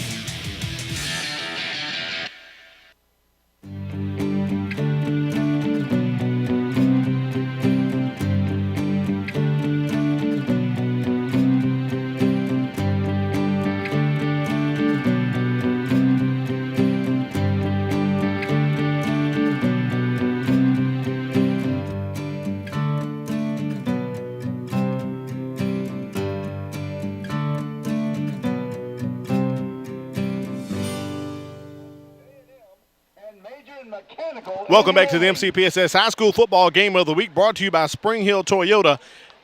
Baker on top 24-0 over MGM as we're wrapping up halftime festivities. Senior night going on, Corey, but also you could say the humidity has decided to rise here. Our paper's on top of the press box. Everything getting wet. Corey, what is going on tonight? No rain tonight. No rain in the forecast, just the humidity, a different type of cool humidity, not the drenching sweat humidity. And, you know, you look at November 2nd, we've had an outstanding season so far as the MCPSS TV network is concerned. And it's been a pleasure to work with you and this great staff as they continue to bring instant replays and get great camera shots. At the production staff gets here real early and sets up and does a wonderful job to make sure there are so many different avenues that you can enjoy high school football in the comfy confines of your own living room or wherever you may be watching this broadcast across the country and really across the world, because so many people reach out and just say thank you for bringing our alma mater into our living room or giving me an opportunity to check up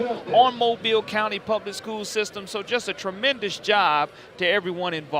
And speaking of that Worldwide Web, this year we were able to put the games on YouTube Live and also Facebook Live, so your church members, your co-workers, everyone could see what was going on, Corey. And with our partnership with Comcast and AT&T Uverse, you had those channels right there if you have those boxes in your house. But we've even had people to tell us, I was at another game watching your game because they had a rooting interest. So the technology is continuing to pay dividends for the Mobile County Public School System. And you have to, again, give kudos kudos to Martha Peak, Super Peak, if you follow her on Twitter. And in this situation now, it's just a wonderful multitude of ways to enjoy high school football on Thursday and Friday nights.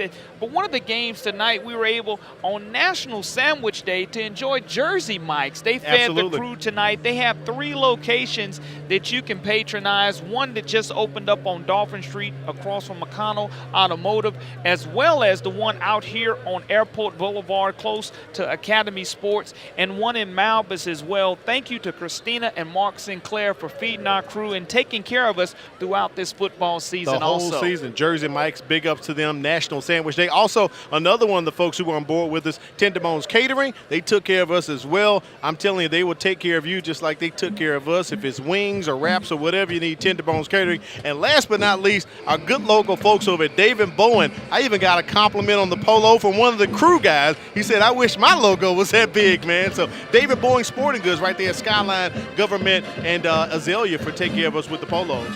Brett Bowen does a great job, and want to thank all the wonderful people who supported the crew and made this broadcast possible on the MCPSS television network. All right, we're going to take a break and come back with the second half kickoff. It's the MCPSS High School Football Game of the Week.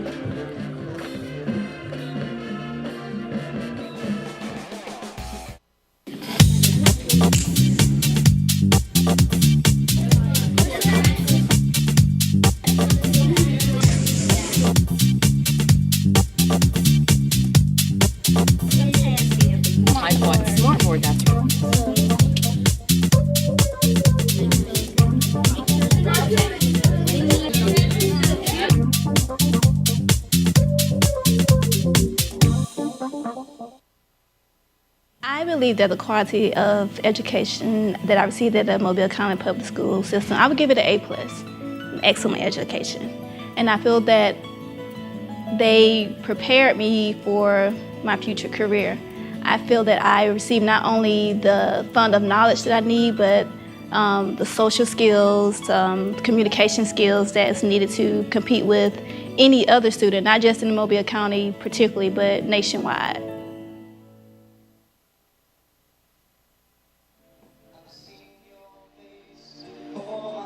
Welcome back to the MCPSS High School Football Game of the Week. We're on the campus of Baker High School inside the Hornets' Nest, and Corey, Baker playing one of their favorite theme songs at halftime, Phil Collins, I Can Feel It in the Air Tonight. 24 minutes away from feeling a victory and getting that West Mobile trophy, keeping it right in Coach Danny Smith's office. Had an opportunity to see that trophy earlier in the week, and they take a lot of pride. They'll put the score and the 2 teams that played in it and the year and the date on that trophy, so It becomes very nice, and it means a lot. Here in the next 24 minutes, the Battle of West Mobile, you can feel it in the air. Football is coming to an end, but you have to love the fact that the second half is in front of us. Now, we talked about it at the top of the telecast. MGM winless on the season, 0-9. Baker, 2-7. Disappointing season, you could say, for both of these schools. But as we see right here, records out the window. It's all about pride. It's all about West Mobile. Earlier this week, both of these schools had a competition, a community pep rally of sorts over at the Whataburger just down the road here at Snow and Airport Boulevard. The administrators, Corey, had a jalapeno eating contest. And from what I hear, the administrators at MGM came out on top. But the Baker fans and the band, they won the Spirit Award. So it's not just on the gridiron, it's in the community as well. Yeah, Principal Marlon Furrow was able to put away over 12 jalapenos, folks, and he was gobbling down to make sure that they were going to win that part of the contest at Whataburger. You also had Clem Richardson dancing the jig. He really got down. You have the pep band, you have the cheerleaders. All the community came out from Sims as well as out here in West Mobile. I mentioned 7.6 miles separating the 2 schools. The next 24 minutes, they're battling for West Mobile's trophy. As we get ready, Baker's going to be receiving that kickoff, Corey, and we know a lot on the line right here. A lot can change in 24 minutes, as you talked about, and as we've seen all year. Baker on top, 24-0 right now, and I'm pretty sure Coach Chris Wilson gave his kids some encouragement in the Vikings locker room. Hopefully we'll get a chance to check in with Kimberly Dunn, see if she had a chance to talk to Coach Wilson just after halftime. So that ball out of bounds, that'll be a flag against MGM. See if Coach Smith will have him re-kick it again, or if he'll take it where it went out, and it looks like he probably may have them re-kick that ball again. Well, you want to give your opportunity, your dynamic returner, Jacoby Rogers, to turn it up north and south. He's been waiting to get that football and get past the initial wave of defenders on special teams. And if he gets a helmet on a helmet, as far as his teammates in front of him, he'll have an opportunity Kick out of bounds to do very well. On the kicking team, they've chose to re-kick 5 yards back. So that'll push Ethan Duke back 5 more yards. Coach Smith electing to take that penalty. Makes sense to me. I'm with you, Corey. Let one of your top guys get that ball and see if he can turn it upfield and get some yardage there. We have Jacoby Rogers, and also back for Baker, number 23, Greg Carroll as well, to try to receive this kick. So we'll have a do-over here. Start off the second half once again.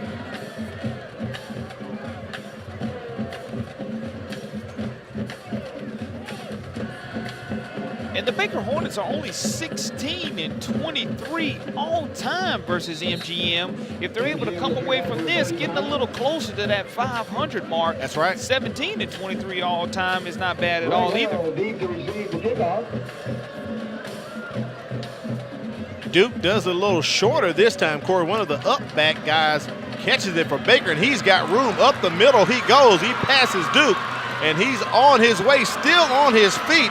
Number 14, Jalen Lee, taken out at about the 15-yard line. So that play backfires against the Vikings, and Baker already in the red zone. Titarius McMillan missed the initial tackle, and additional yards were gained, and it looks like we're going to have an injured player on the far sidelines for the Baker Hornets to start the second half, and it looks like it's going to be the returner on the play for the Baker Hornets, Jalen Lee, holding his left leg there, Corey. Let's take a look at the replay. They had the wedge set up, and he had a lot of room. Plays defensive back, and that's not in fast forward motion. That's in regular speed, and he just slips on that humid, wet turf. His knee just really buckled. As we mentioned earlier, our papers are a little bit humid without there being any precipitation coming down or any mist at all. It's just so humid.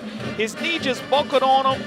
Doesn't look like a cramp. He's going to get up with the aid of the trainers there, and that's a good sign for the Baker Hornets. And we even discussed it before the ball game, Corey. We talked about the condition of the field. I said, man, it hasn't rained, but it seems like the field is soggy and a bit not as fresh as it is here for the Hornets. And, you know, the football players have the advantage of having on those cleats that can dig into this grass turf here at Baker High School. And with that being said, I can only imagine how it is with a slick bottom shoe, because I know coming up here at the top of this press box, I have grass and mud at the bottom of my shoes, and that's without cleats. So we hope that he's able, after that great return, to get over and somehow or another find himself back in this game here sometime in the second half. Got some scores coming in right here. As you see right there, McGill on top of Fairhope, 28-0, Corey. That's going to decide who will be the Region 1 champion in 7A. And look at there, Daphne all over Baldwin County, 21-3.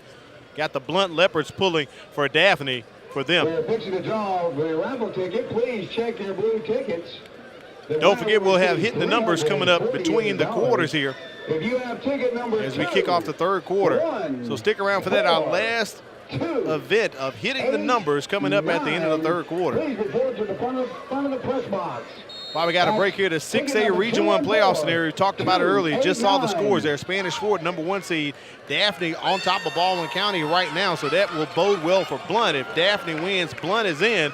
If Baldwin County wins, the Blunt Leopards will be going home. That pass complete to C.J. Young, and he's immediately wrapped up by the Vikings, Corey, so they got some inspiration and got the tackle for a loss. Well, the important thing is that C.J. Young held on to that football after being slung down by this MGM defense. Braxton McNair on the stop from his middle linebacker position. But you look at the Hornets come out to begin this second half in great field position, set out by the outstanding return by Jalen Lee. Now, we saw at the end of the first half, Coach Danny Smith a little upset they weren't able to get some points on the board. He talked about the complacency, and right now you got a gift horse in the mouth. Can they go ahead and put it in the end zone Fernando Billups trying to cut around the edge, slipping a little bit, can't make any room, and that Vikings defense is not budging, Corey. But one of the things that you see with 4 or 5 MGM Vikings around the football, you're going to have an unsportsmanlike penalty called, maybe offsetting on the play, depending on what the referee saw over there by the 2 wide receivers and cornerbacks that were jostling for position, but not able to plant your feet here as you saw earlier in the game. So those unsportsmanlike penalties offset. You can see Rayshon Christian up there along with the defender for MGM. We get a number on him. They were kind of going at it and jawing a bit there, and that late flag came in, Corey.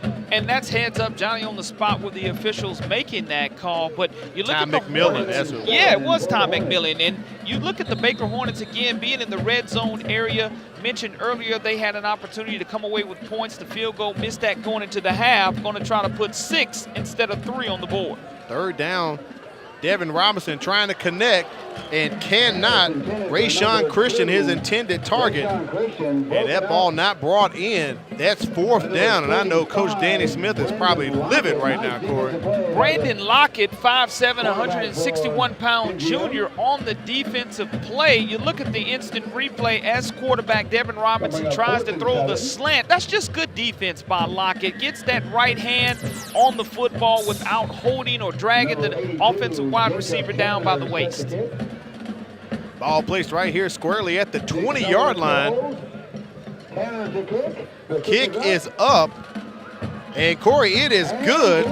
Dylan Griffin punches it in, 30-yard field goal. And that's huge. If that ball was spotted at the 20-yard line, then you look at an additional 17, 37-yard field goal is true for the Baker Hornets, adding 3 more as the officials are discussing something as we get ready to switch possessions here at Baker Hornet Stadium. And you're looking at Danny Smith. He didn't want to turn away points early here in the second half, and he was able to do so. Right now we're going to take a look at most of our crew. They've been helping us all season. Our camera operator there, Brandon Morris. I want to give him a special shout out. He's been one of the guys here all season. So these are the folks who bring you all the great images and the pictures that we have. And zooming in on Ron Anderson, another cameraman on the sideline run doing big duty last week. Ron Emerson got a little wet last week there, Corey. We had some showers at Ladd, but they toughed it out, man. They did. I mean, they were soldiers and troopers and were able to hold it down and continue to bring us excellent camera shots in that downpour and that deluge of rain that we had at Ladd Stadium. Baker on top right now by 27 points, and Griffin gets that one off. Kick is bobbled. Corey, you can see the conditions are changing here on the field. A lot of the players kind of slipping around, and that ball even appearing to be slippery as well. Very slick. I know 1 week ago at Ladd Stadium, we saw the pigskin hit the turf a lot because it was so slippery and wet. That was because of the precipitation. Here now tonight, it's just because of how humid it is and how cool and sweaty the pigskin is becoming as it bounces right off of his chest. He's lucky he's able to come away with it. The Hornets were able to swarm and make a good stop. Jacoby Daniel and the Vikings back on the field. 10-15 mark here in the third quarter. Trying to get some points on the board, down 27. Handoff to the young freshman running back for MGM, Raymond Stallworth. No gain on that play, so that'll take MGM for a loss. 2nd and long. Richard Edmond on the stop for the Baker Hornets. And you look at the Baker Hornets, even though they're not going to have any postseason play this year, being 1-7 in the playoffs, but you know, you look at this Hornet team, and even though they got off to the quick 2-0 start, didn't finish the season in the middle of it and kind of finish games the way they wanted to, tonight they've held the MGM Vikings to a goose egg so far. Sure have. 2nd down and long. Handoff once again to Stallworth. Pulling his way. Gets it past the line of scrimmage. I believe they'll give him some forward progress, maybe 1 or 2 on that carry, Corey. And something else about this Baker Hornet defense, we saw them in the first half almost have close to 4 sacks in one half. They came in only having 9.5 sacks the entire season. Wow. So anytime you're almost able to double that up in a half, That's a plus for Danny Smith, and Steve Norman, the defensive coordinator for the Hornets, has to be very happy about that. They should be happy right now on top by 27 points. 3rd and long as we approach the 8-minute mark here remaining in the 3rd quarter. Coming up, blitz look like it's on. And great defensive call by the Baker Hornets. Corey, they get the pass off, but not gain very much. Looked like they had a corner blitz coming in. Yeah, Amiri Robinson with the stop for the Baker Hornets, and that's just a good situation for the Hornets, allowing their defense to step up to the occasion and get this offense back on the field. But again, traction and footing is going to be the story of the remainder of tonight's contest. Jacoby Rogers setting up just inside the 35-yard line of Baker, expecting a short punt here. We saw him earlier take off with one, but the punt had to be redone, possibly situation where thought he called it for a fair catch, so they had a do-over. But we know he has big play capability. Line drive kick, takes the hop right into Rogers' lap, and Corey, he's on the move.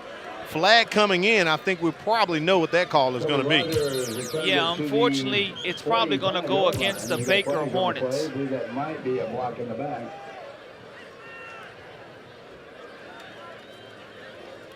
That referee Sean Kelly give us the call here with that flag coming in.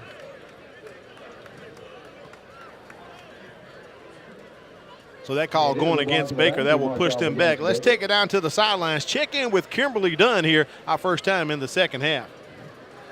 I was able to catch up with Coach Wilson coming out of the half to see what the atmosphere was like in the locker room with these guys. He said everything was still very positive. They still have a whole half of a game to play. But he said the thing that is going to make the difference is if these guys learn how to play with heart and stop beating themselves up, stop making mistakes against themselves. And that's the only way they will pull off a win tonight. Thank you, Kimberly. You're right about that. Those penalties, Corey, when you don't need them and the plays that just aren't smart, it's situations where you can capitalize and you shoot yourself in the foot. Hand off to the big backup fullback, Darian Gully. And he lumbers along for about 3 or 4, Corey. Gully, 6'1", 250 junior. He's got a bright future here for the Baker Hornets. And you're going to have him staying healthy. He's a goal line situation back, or if you give it to the up back and let him lumber and not take his legs out from under him, he's going to get those positive yards for me. And you look at the Hornet huddle now by the Baker Hornets, that's something that I know Danny Smith said that had to happen. They had to run time off this clock, and they're able to do so. The run sets up the short pass, but with the 27-0 lead, no need to put the ball in the air. Hand off to Joshua Pruitt. Up the middle he goes. Falls close to the first down marker. He maybe got 1.5 on the carry there. Take Baker to 3rd down, but most importantly, the clock continues to tick. Corey, we're under 7 minutes here in the 3rd quarter. And I guarantee Danny Smith and the guys don't mind punting this football away.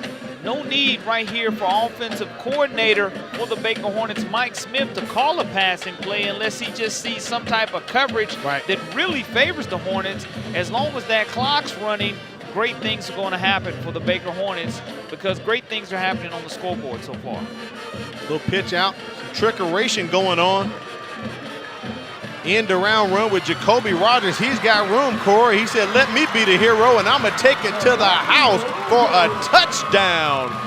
Wow, as we just talked about, keeping it simple, the Baker Hornets throw a little trick in the game, and they pay off with a touchdown. 6 more points on the board. And that's a huge run by Jacoby Rogers. We know the explosiveness that he possesses. He is our impact player. His longest run of the season had been 35 yards. They dial up a little reverse. He goes the opposite direction and goes some 76 yards to the house. Took it to the house. Extra point, little line drive action right there from Dylan Griffin, and that is no good. Let's take a look at the replay. Nice toss sweep to Pruitt. Pruitt gives it back to Jacoby Rogers. He gets past the line of scrimmage, has great blocking down the field, sheds a tackler or two. Nice stiff arm. Jacoby Rogers says, give me 6. Number 7 scores 6 for the Baker Hornets. Takes it to the house, and one thing I noticed about that, Corey, his acceleration was such a burst, he outran a lot of the blockers in front of him. And that's what is amazing by the offensive player, Jacoby Rogers. He's our impact player for a reason. All right, Baker on top right now. 33-0 over MGM.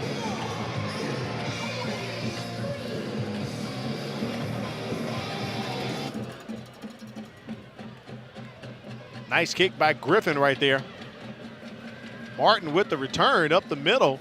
Gets it past the 33-yard line, Corey.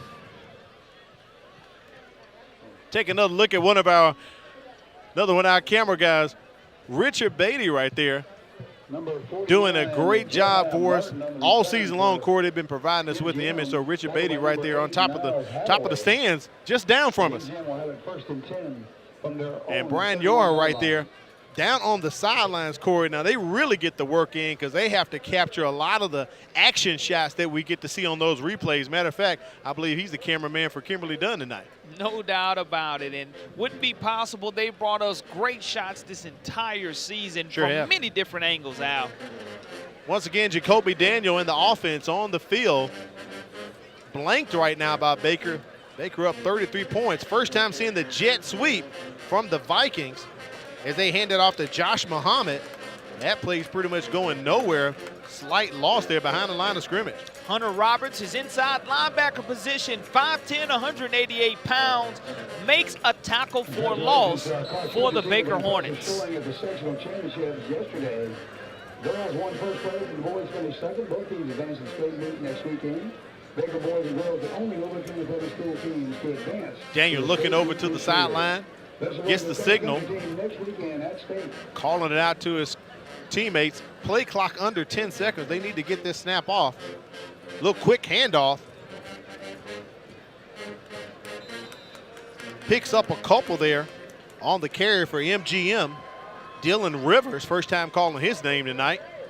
He's getting some action, Corey. Dylan Rivers runs very hard, a 175-pound senior in his final football game of his career in high school. There's a shout-out guy right there. Derek Williams with his hand up, marking present for class. He has the hat on right there. He's normally sitting right there at about the 50-yard line every game, getting those shots. And also, he gets those shots with Kimberly Dunn inside the stands, Corey, for the Chick-fil-A halftime challenge a lot of times. So Derek Williams down there holding down another one of our team here for the MCPSS TV network. Flag on the play, and there's a behind the over the shoulder shot, we'll call it, for Derek Williams. Look at that. Turn around and wave at us, Derek. 5-yard penalty. Got third down. So third down remains here for MGM. One last shot of Derek right behind the Baker sideline, Corey. Yeah, is able to see all that action from the home team tonight and doing an outstanding job. Corey, Baker up 33-0 as we approach the fourth quarter, 4 minutes remaining. I wonder if Coach Smith will probably pull some of his seniors, let some of those younger guys get in. I know his backup quarterback, Joel Earhart, on the depth chart. We saw him a couple weeks ago down in Bryant. Wonder if he'll put him in a little tip drill action, and nope, cannot be brought in. We had an interception earlier this evening. I wonder if something like that might occur with it being senior night as well. You want to try to play as many guys as possible, but the first people you want to try to make sure that get in the game are all your seniors. You want to make sure each and every senior has an opportunity to play their last home game here at Baker High School. So we're going to find out. Fourth down, Ethan Duke back to punt. And one of our impact players tonight for Baker, Jacoby Rogers, having a great night. Just took that one to the house for a touchdown. I'm sure he's ready to get his hands back on the pigskin. Little short punt here from Ethan Duke. Straight up, straight back, and look at the backspin going the wrong way for the Vikings. You want that ball to go forward and not backwards, Corey. So the Vikings jump on top of it right at the midfield stripe. The Vikings, again, we mentioned, giving up 44 points per game, and tonight so far have given up 33. We looked at the Hornets offense. They came in averaging 13.2. This will add to the season statistical category, increasing their scoring average. And this is, again, a region game for the Baker Hornets, so they're going to have an opportunity to win their second game in the region. That's right. Robinson out on the field. Those seniors still out here for Baker.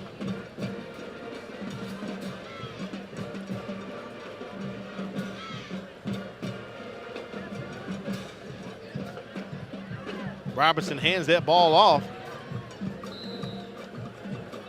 Gets it out to running back for Baker. Can't get a name on him. Take a look inside the truck, Corey. Now, these are the folks who really do all the hard work for us. Stewart and Eric right there. And the truck camera's on the move. There's Wade, and there's Miss Diane. And what? Is that Savannah again? And look at there, our executive producer, Quentin Howard, the whole crew for the MCPSS TV network. Corey, I didn't know we had a mobile truck cam. I like it. It's some great smiles, some great shots. They make sure everything happens for us. They're always in our ear the entire game, but they've done a wonderful job this entire season. Wouldn't be able to do it without them. Yeah, on-hand engineering, on-hand IT technology, on-hand fix this, it broke. Al, just deal with it. We'll get to it. So those are the folks who really support us down there in the truck, getting all the images. Also, big ups to Wade Ford and the crew for getting those graphics. He told me last week he just had to stop with the playoff scenarios. His head was starting to hurt. I said, buddy, don't worry about it. Just wait till next week. It'll all work out. So thanks to them for all the graphics and everything they're making for us. And they are spectacular, folks. You look at the instant replay coming right up after we call for it. You look at the shots by our camera crew. You look at Wade bringing each and every week great stats. You look at your hitting the numbers that they're able to bring to us, and hitting the numbers are the Baker Hornets going to the house. That is a touchdown. We can't get a name on that young man because we don't have a number 21 listed. But, Corey, I'm going to go out on a limb and say maybe it's Jonathan Chapman.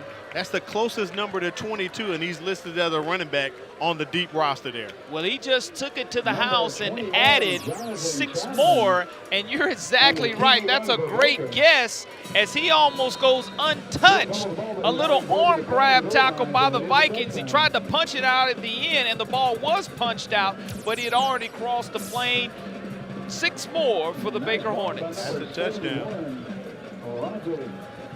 So the Hornets in complete control tonight here inside the Hornets' nest as they look to pick up their 3rd win of the season and the all-home victory score if they are to come out on top this year, tonight.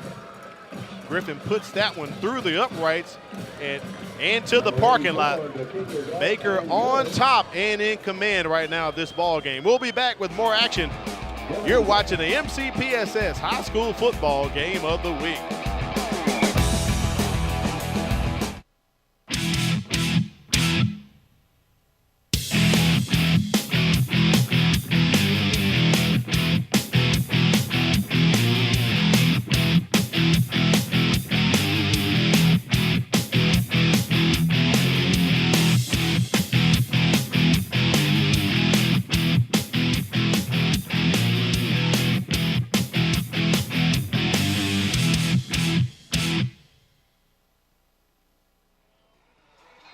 Welcome back to the MCPSS High School Football Game of the Week, brought to you by Spring Hill Toyota, and Baker in complete control, up by 40 points right now, Corey.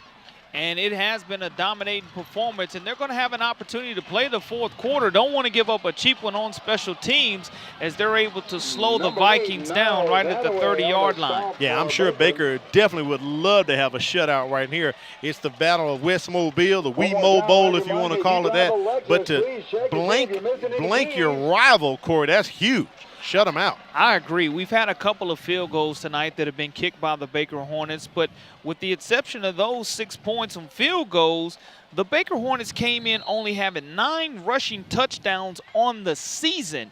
Well, tonight they've had close to 6 rushing touchdowns, so that's a very impressive number by the Baker Hornets and almost doubling up on sacks and rushing touchdowns. Right, and almost had one on special teams. Remember that interception that was brought back, and Henri Jackson tackled him just at the 2-yard line, Corey. So that one could have been taken back to the house for not special teams, but a defensive touchdown. You score in every way possible sometimes, and there are 3 phases to all football games: offense, defense, and special teams. And tonight, the Baker Hornets and the Hornet Hooligans have had the upper hand. They are going at it, doing their Hornet Hooligan shouting, Corey. 2nd and long here for MGM. Less than 2 minutes remaining in the 3rd quarter. Don't forget, it's our last segment of Hitting the Numbers coming up between the quarters. Blitz is on.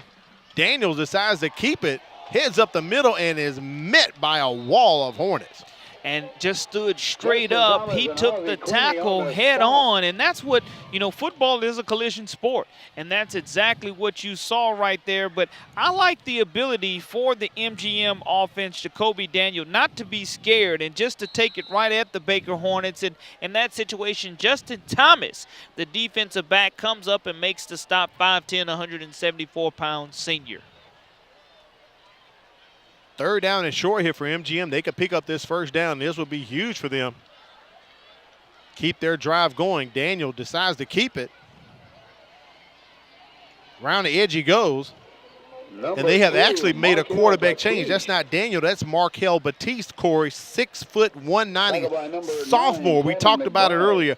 44 sophomores on the team.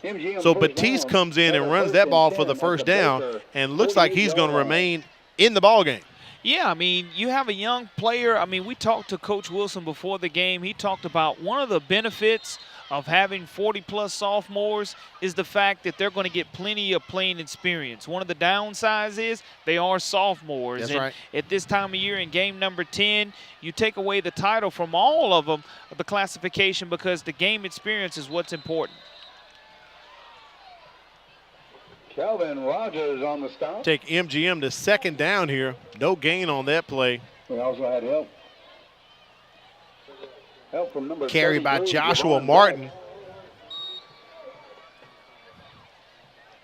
Hitting the numbers headed your way, as it looks like MGM may not have to snap this, as the game clock is about a second and a half in front of the play clock. But young quarterback Batiste going to get it off. Hands off to Martin once again. And he runs into a pile of Hornet defenders and just falls down, Corey, as the time ticks and falls down to the end of the third quarter. And it's time for our last look at hitting the numbers on the season, Corey. Baker leading 40-0. Get ready. We're hitting the numbers. Well, we're at the end of the road. It's time for the last number of the year. So here it is. Tonight, we focus in on the number 7. As the football season draws to a close, most teams are jockeying for a playoff berth. Well, for our two opponents tonight, that won't happen. They won't make the playoffs, a pattern that has been consistent for both teams. Listen at this. MGM has only made the playoffs 7 times, and Baker equaled that number last year by beating MGM in the last game of the season to make it to the playoffs for a 7th time. And both teams' success in the playoffs hasn't fared much better. Check this out. MGM's playoff record is 0-7, and in Baker's 7 playoff appearances, their record is just 1-8. But tonight, it's all about winning. In this rivalry since 1951, the winning has gone back and forth, with neither team winning more than 7 games in a row. MGM last did it from 1999 to 2005, and Baker is on a 7-year win streak right now. Can they make it 8 in a row, or will MGM stop the streak at 7 and pick up their first win on the season? We'll find out in about 12 minutes. Well, that wraps it up for the season. We have hit the numbers. Al, you've done a great job all season long of hitting the numbers. We've seen a lot of different numbers, Thanks, 1 man. through 100, basically, on your hitting the numbers, all type of different statistical information that you bring to us each and every week. I want Appreciate to it. thank you for that info and that knowledge that you've dropped on the fans this season. Appreciate it, man. Baker on top, 40-0 right now. As we just stated, 12 minutes remain here in the contest. Markel Batiste still in the ball game, so it looks as if Coach Chris Wilson is going to stick with the future here with the young sophomore, Corey. Well, one of the situations, I think one of the things that you'll see also here in this fourth quarter of play is for the clock to continue to run. And it'll probably run even on dead ball situations, because at 40-0, we know that there will be the West Mobile Trophy presentation afterwards. And we talked about Kimberly Dunn had a wonderful story at the beginning of this broadcast. Right. For those who didn't have a chance to see it, Baker has a young man with special needs who is a manager, wasn't able to participate this season, transferring in from Georgia. He's been on the sidelines for the Baker Hornets. He's going to be number 52. Right. Mr. TJ, as they call him, also pumps up this Hornet hooligan crowd. He's going to have an opportunity at the end of the game to score a touchdown by his own Baker Hornets team. They're going to let him out there on the field. He doesn't know this. He's going to get out on the field and score a touchdown against his own squad. He's going to be able to suit up in full pads and play. That will be huge, Corey, and a huge stop right there once again bringing down Batiste for a loss. That will take MGM to 4th down. And the punting squad coming out the field. We've seen Ethan Duke a lot tonight for the MGM Vikings. They're punting the ball, and back to receive once again, Jacoby Rogers. And again, Theodore Valcourt, the young man who we're speaking of, will have an opportunity at the conclusion of this game to score a touchdown and to actually put on the full pads. Kimberly Dunn spoke to his parents in the stands, and that's just awesome. Duke gets the punt off. Rogers receives it. It's coming around to the near side here. Flags all over the field, Cor. We have to take it down to the field and see what's going on with that, but flags everywhere. Yeah, you look at this situation where the referees saw 2 different penalties occur, so they'll get together and they'll mark off the appropriate yardage. Take a look at the 5A playoff situation is going to be coming up here. So Region 1 versus Region 3. So Viger and St. Paul's, they will both have home games. Marbury and Central Tuscaloosa coming down. And the Jackson Aggies making it as the number 3 seed. And Williamson Lions, they're both traveling. So Jackson goes up to Calera and Williamson goes up to Demopolis. And I think this is a very familiar coach from Demopolis. Coach Seymour, who was the head coach at MGM 1 year ago, is running the Demopolis football program. So he'll see a familiar opponent in the Williamson Lions. Sure will. Right here from the Mobile County Public Schools. Yeah, he's familiar with Coach Sumter and the Lions. So that should be an interesting battle right there. So Baker pushed back on that penalty. Corey, as I lean over my table, I can see young TJ getting suited up, Corey. That's something that's going to be very special, folks.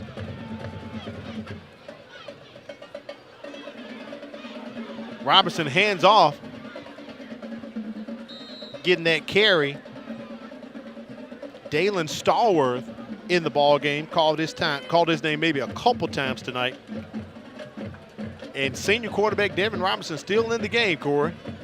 Why not? It's your last hurrah as a football player, your last opportunity to put on the pads in high school, and what a very special moment. And how fast does it go? So no gain on that play for Stallworth. 2nd and 10 for Baker. There's a picture of TJ right there, suited up, Corey. Got the pads on, got his helmet, he's ready. Around the edge on the move, Jonathan Chapman, he scored a touchdown earlier, and that's a late hit on the Baker sideline. That is definitely going to result in a penalty. Number 32 there, Julian Lassiter, Corey. And Fernando Billups got up and wasn't happy about that at all. You just have to let the referees do their job. It's going to be a free 15 and possibly an ejection. There is definitely a personal foul. The referees are going to talk about it. I don't know if we're able to take a look at how and where he was hit, but it was definitely a vicious shot that Billups took along the Baker Hornets sideline. Take a look at the 6A playoff situations here, see who may be going where, because 2 of those games have yet to be determined. We know Daphne and Baldwin County playing tonight, but Pelham will be at Spanish Fort, so whoever wins the Daphne-Baldwin County game will possibly host Benjamin Russell, Wetumpka, or Opelika. A lot of stuff going on in Region 3 as well. And then the flip side of that, as you look at the bottom, Corey, you know, Blunt could get in if Baldwin County loses, but if Daphne wins, then Blunt is out, so you have Saraland at the number 4 seed. So a lot of different scenarios going on right there. Yeah, Daphne leads Baldwin County 21-3 in the 4th quarter. So with that being said, you pretty much see the Blunt Leopards sitting back at home saying, thank you very much. We didn't have to do any work. So they'll be traveling on the road. Take a look at the 7A playoff situation. A little bit more clear. We know Davidson will be traveling to Auburn, and whatever the outcome is for the Theodore Foley game, they're going to have to travel to Powerhouse Central Phoenix City. Now, Jeff Davis, will be on the road. They don't know if they're coming to Mobile County or Baldwin County, because whoever wins the McGill-Fairhope game will be the number 1 Region 1 champ there in 7A. And it looks like Theodore is leading Foley 28-0 in the 4th quarter, and McGill-Tulane has a 28-14 lead over Fairhope. So if McGill-Tulane's able to win this game, they will be region champions. Again, McGill-Tulane coming off back-to-back back-to-back state championship playoff appearances with the new head coach this year. You look at Caleb Ross, he may be coming this way as well as Opelika. He's the new head coach at Opelika. So a very interesting, at Prattville, it's going to be a very interesting situation for the way everything's going to transpire. Again, for these two teams that we're watching right now, we know they're not going to have an opportunity for any postseason play. They won't. But on the same token, you know, this game matters right now. This is what it's about out here in West Mobile for them. As some of the scores trickling in right there, Corey, we just talked about it. McGill on top of Fairhope 28-4, and Daphne all over Baldwin County 20-3. You alluded to it. Blunt sitting at the house, second year in the row. Blunt's off week is the last game of the season. So interesting that it looks like they're going to probably sneak in the back door and get the number 4 seed. Devin Robinson handing off to Chapman once again as we approach the 9-minute mark remaining here in the contest.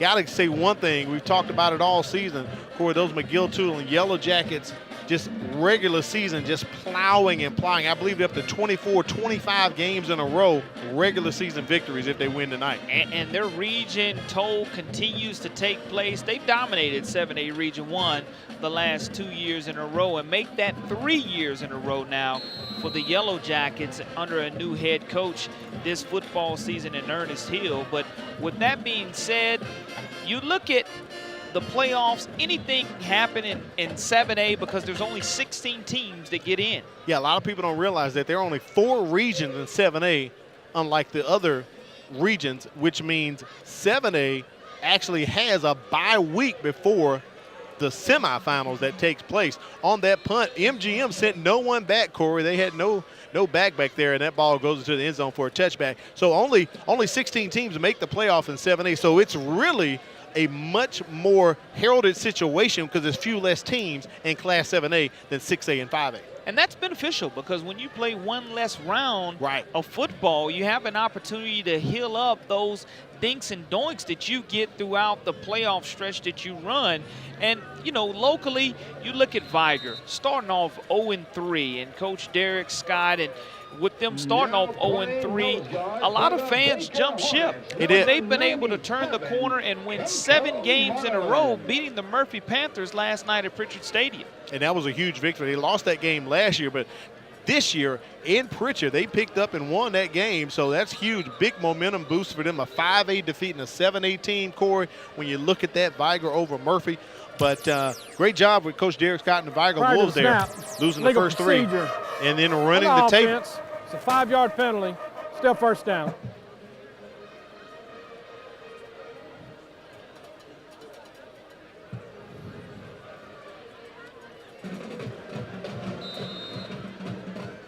So right now in the backfield for MGM, number 27, Joshua Martin. He and Jeremiah Martin, Corey, are brothers. As Martin gets the handoff, trying to get back to the original line of scrimmage. And they're also nephews of Miss Diane in the truck, Corey. We did see Miss Diane earlier in the truck. She was giving us that pretty smile and that wave, and I know she has to be watching this game with vested interest in the truck tonight. Got to. Martin still in the ball game right there. There he is, number 27. Younger brother Jeremiah got the start tonight at running back. He's a sophomore. Second down for the Vikings.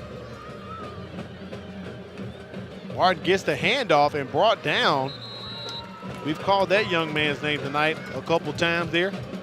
I thought it was Colin McCants. That's one another Baker defenders there, Corey. Jordan Timmons on the tackle for the Hornets. And the Hornets defense is being relentless. It is. They are definitely stinging and swarming to the football. Sending a message. And they are sending a message, again, because they want to come away with this postseason trophy of West Mobile. It means a lot to this community. And we mentioned earlier the activities that took place Monday at Whataburger, and they just culminated here on Friday Night Football under the lights. Coach Smith said they had a big pep rally today here on the campus and got the kids all excited. Batiste looking to unload that and cannot find a receiver. Great coverage by the Baker secondary. You could pretty much call that a coverage sack almost, score, taking them down. And Coach Chris Wilson upset on the sideline. at the result of that play, which takes it to 4th down for MGM and pinned far back in their own territory. Great pursuit by Jordan Timmons on the play. Just kept trying to get to the football and didn't give up. Didn't know whether the quarterback was going to throw it or not, but kept his eyes and stayed disciplined and was able to come away with the tackle. Approaching the 5-minute mark, Corey, looking at my notes here, the last time Baker lost 7 games in a row was back in 2010. They finished that season 1-9. Corey, that one lone victory was a 21-19 win over MGM. That's how much a ball game like this matters to the community. Rogers picks it up, crosses the midfield stripe, and the Vikings swarming, trying to bring him down. So right now sitting at 2-7 and trying to get their 3rd win, Corey, over their main rival here, MGM. Well, I will say this. Again, I think Danny Smith is the right person to lead this Baker Hornet program. 3-7 is not where he wanted to be. He ultimately wanted an opportunity with 7 home games to make the playoffs. He played a tough schedule. This 7A Region 1 is a buzzsaw. You come in, you see him play Viger in a non-region game. You see him play Jeff Davis here in a non-region game. But Danny Smith is a leader of young men and does a wonderful job. There's our picture of man TJ right there, all suited up, Corey, and he's got the white old school Baker helmet on with the script B there, man. And again, we mentioned the special moment that's going to happen to him at the conclusion of tonight's contest. If you missed that story by Kimberly Dunn, I encourage you to continue to watch this broadcast, as the camera's done a great job on focusing on Mr. TJ, a special needs student here at Baker High School, having an opportunity transferring from Georgia, not being able to suit up, and has just been really wanting to be a part and get an opportunity to be on the field for the Baker Hornets. Is going to get that tonight. 2nd and about 5 here for the Hornets. Robinson getting that ball out. Pass caught by number 80. Connects with Dontavius Hill. DT Hill. Maybe picked up about 2 or 3 there, just short by 3 yards of picking up the 1st down. And one of the things that you've seen is this Hornet hooligan home crowd not going anywhere. They know that this is senior night. They know the enjoyment for the seniors that don't participate in either the band or cheerleading or any other extracurricular activity, have an opportunity for this to be their last home high school football game. And Friday nights under the lights, it doesn't get any better, Al. Whistles blown on the field. I see a penalty mark on the far side. Maybe some movement took place before the snap. Snap, illegal procedure on the offense. So I'll take the Hornets back 5 yards. Referee Sean Kelly on the call right there. Once again, great job to the officials for the fine job they've done all year in calling these contests and trying to keep it as fair as possible, Corey, for both sides. And they do a wonderful job. Again, they're not in it for the paycheck. They're in it for the love of the game, and they're out in all the elements in August, September, October. They have to be in shape and conditioned as well, so that's very important also, Al. And tip to all the officials who do a wonderful job each and every Thursday and Friday night. So just getting the word in from our executive producer, Daphne picks up the win 24-3 over Baldwin County. So the Blunt Leopards are into the playoffs. Coach Lev, Holly, and the crew, I know they're excited up there in Pritchard, Corey. And we'll be traveling, something that I know that's part of the only part that they don't like. Love the fact that they're in, and sometimes you don't care how you get in. You just want an opportunity to chase that blue map. And what do we mean by the blue map? The blue map means the state championship trophy.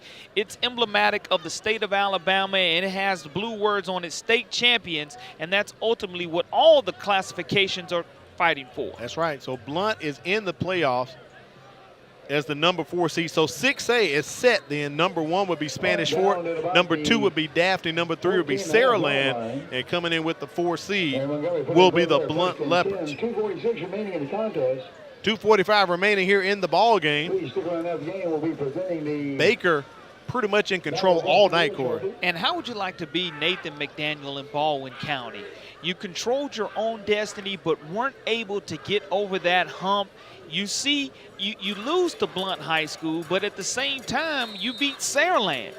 And you see Saraland now get in, and if you're Nathan McDaniel, you had that signature win against Saraland, and now it's just not good enough to get you into the playoffs. There it is right there. So Daphne is the number 2 seed. We just talked about it. Saraland's going to be number 3, and Blunt will be number 4 as the Leopards go back to the playoffs once again.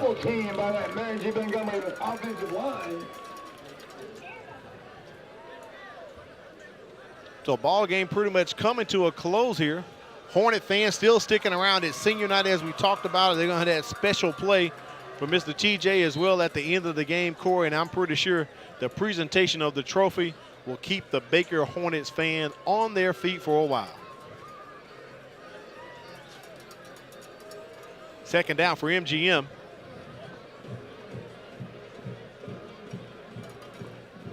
Fake the jet sweep there. Will a direct handoff to number 25, Dylan Rivers. Picks up maybe a couple, possibly back to original line of scrimmage. There's TJ getting the love from the fans on the sideline there, Cora. And as we mentioned, the clock will continue to run unless there's a penalty or an injury in this situation late in the fourth quarter. 40-0 our score. Movement on both sides of the line there, so penalty markers coming in.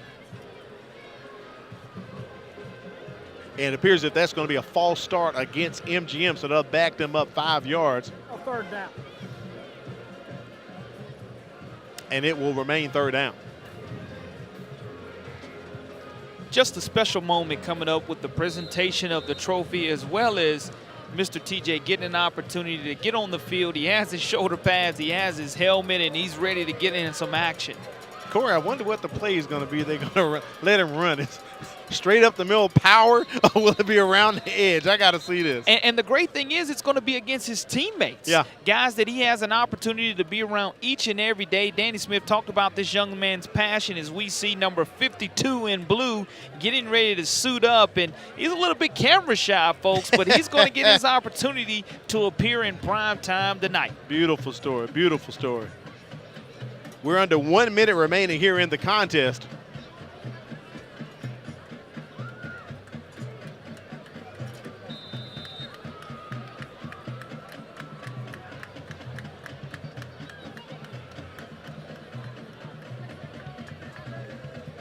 Fourth down. And Batiste letting the play clock run down here as we approach 10 seconds. I wonder if Coach Wilson is going to call a timeout, Corey, or will he just take the penalty with the game clock at about 20 seconds here? So it looks like MGM is going to call the timeout.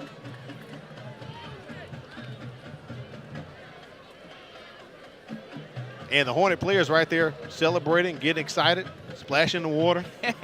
It's again the senior night here at Baker Hornet Stadium, and what better way to go out than with a W, especially keeping the Vikings to a 0 on the board. And Chris Wilson, again, they will finish the season 0-10. But with that being said, I think the Vikings are a program that brick by brick, they're going to have that mentality. And when he has an opportunity to get a full year under his belt, he mentioned how many underclassmen are on his roster and have an opportunity to get valuable game experience. Next year, I guarantee you'll definitely see an improvement on the field and off the field in this system, and them getting to adjust it to Coach Chris Wilson. Yeah, keep making that turn. The past couple of years when Coach Seymour was down here, we could kind of feel and see the turn of MGM and that Viking program. Took a little step back this year, but I'm pretty sure Coach Chris Wilson is going to right that ship. The last winless season MGM had 19 years ago, back in 1998. So it's been a long time since MGM hasn't had a victory in the season. 16 seconds remaining here. Ethan Duke in the end zone, Corey. Go. Put your helmet on. And gets the punt off there, and it sounds like the PA guy told Mr. TJ to put his helmet on, Corey. Yeah, and that's going to be a very special moment as we're going to have a turnover on downs. And you look at Mr. TJ at the end of this contest is going to have an opportunity to step out on the field and run a play for him. And, you know, you have to be very happy for these Baker seniors. It's been a tough, tough season for them. And look at Mr. TJ, that beautiful smile, and now he goes ahead and blows a kiss at the camera. And he's talking about just having the experience to be suited up and get an opportunity. Coach Danny Smith's wife's right there on the sideline, Michelle Smith, and just a wonderful experience for this young man as the clock's about to hit triple zeros. And Baker appearing as if they're lining up in the victor formation. As you look across the field, Corey, right there, camera high, you can see all the MGM Vikings lined up, and they're ready to come across to shake hands, show good sportsmanship as Robinson takes a knee, and that's going to do it. Baker wins the contest, the Battle of West Mobile, 40-0 over their arch rival, MGM. And you have to be happy for Danny Smith and these guys finding a way after having and enduring a little losing streak after starting off 2-0, finding a way to end their season right. And you look at, they had a lot of Hornet huddles tonight. They did. They were big up front. They had some dynamic runs by Joshua Pruitt. You look at Jacoby Rogers getting it done also, and they didn't really sting themselves. They had a couple of penalties, but were able to overcome them and ultimately get a win 40-0. Getting that donut on the board, you normally remember that last game, especially for senior night. That's true, and especially for a game with significance like here on the west side of town with MGM and Baker. They have been playing each other since 1951, and Corey, they pick up their 17th victory over MGM in this series. So very huge for the Baker Hornets tonight as they capture it in a shutout for the seniors. So that's huge, something to think about all year long for these Baker seniors. Yeah, shutout at home is definitely something that they wanted, Al, and they're able to get that and secure that as both teams are shaking hands and crossing midfield. But what a wonderful win. You have 7 home games. You end the season with a home game win. We saw them start the season with the win. Right we here. see them end with the win right at home. So how you wanted to start, how you wanted to finish, now it's up for the Baker Hornets to regroup. Look forward to the 2018 season. If anybody can get them back on track, it will be Danny Smith. I'm pretty sure Kimberly's probably down there trying to get a hold of Coach Danny Smith, and she does have winning head coach Danny Smith. Coach, what did this rivalry victory mean to you and your team tonight? It meant a lot for the school, for the community, but more than anything, it meant more for these seniors. I mean, you know, Mary Montgomery is a phenomenal school, and we're all friends at the end of the night, but for these seniors to go out and win on senior night, it means a lot.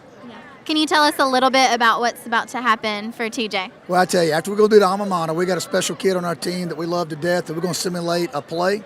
We're going to get TJ to score a touchdown, and so it's going to be fun, and I tell you, he's a very special kid, and I love him to death. Awesome. Thank you so much, Coach. Thank you.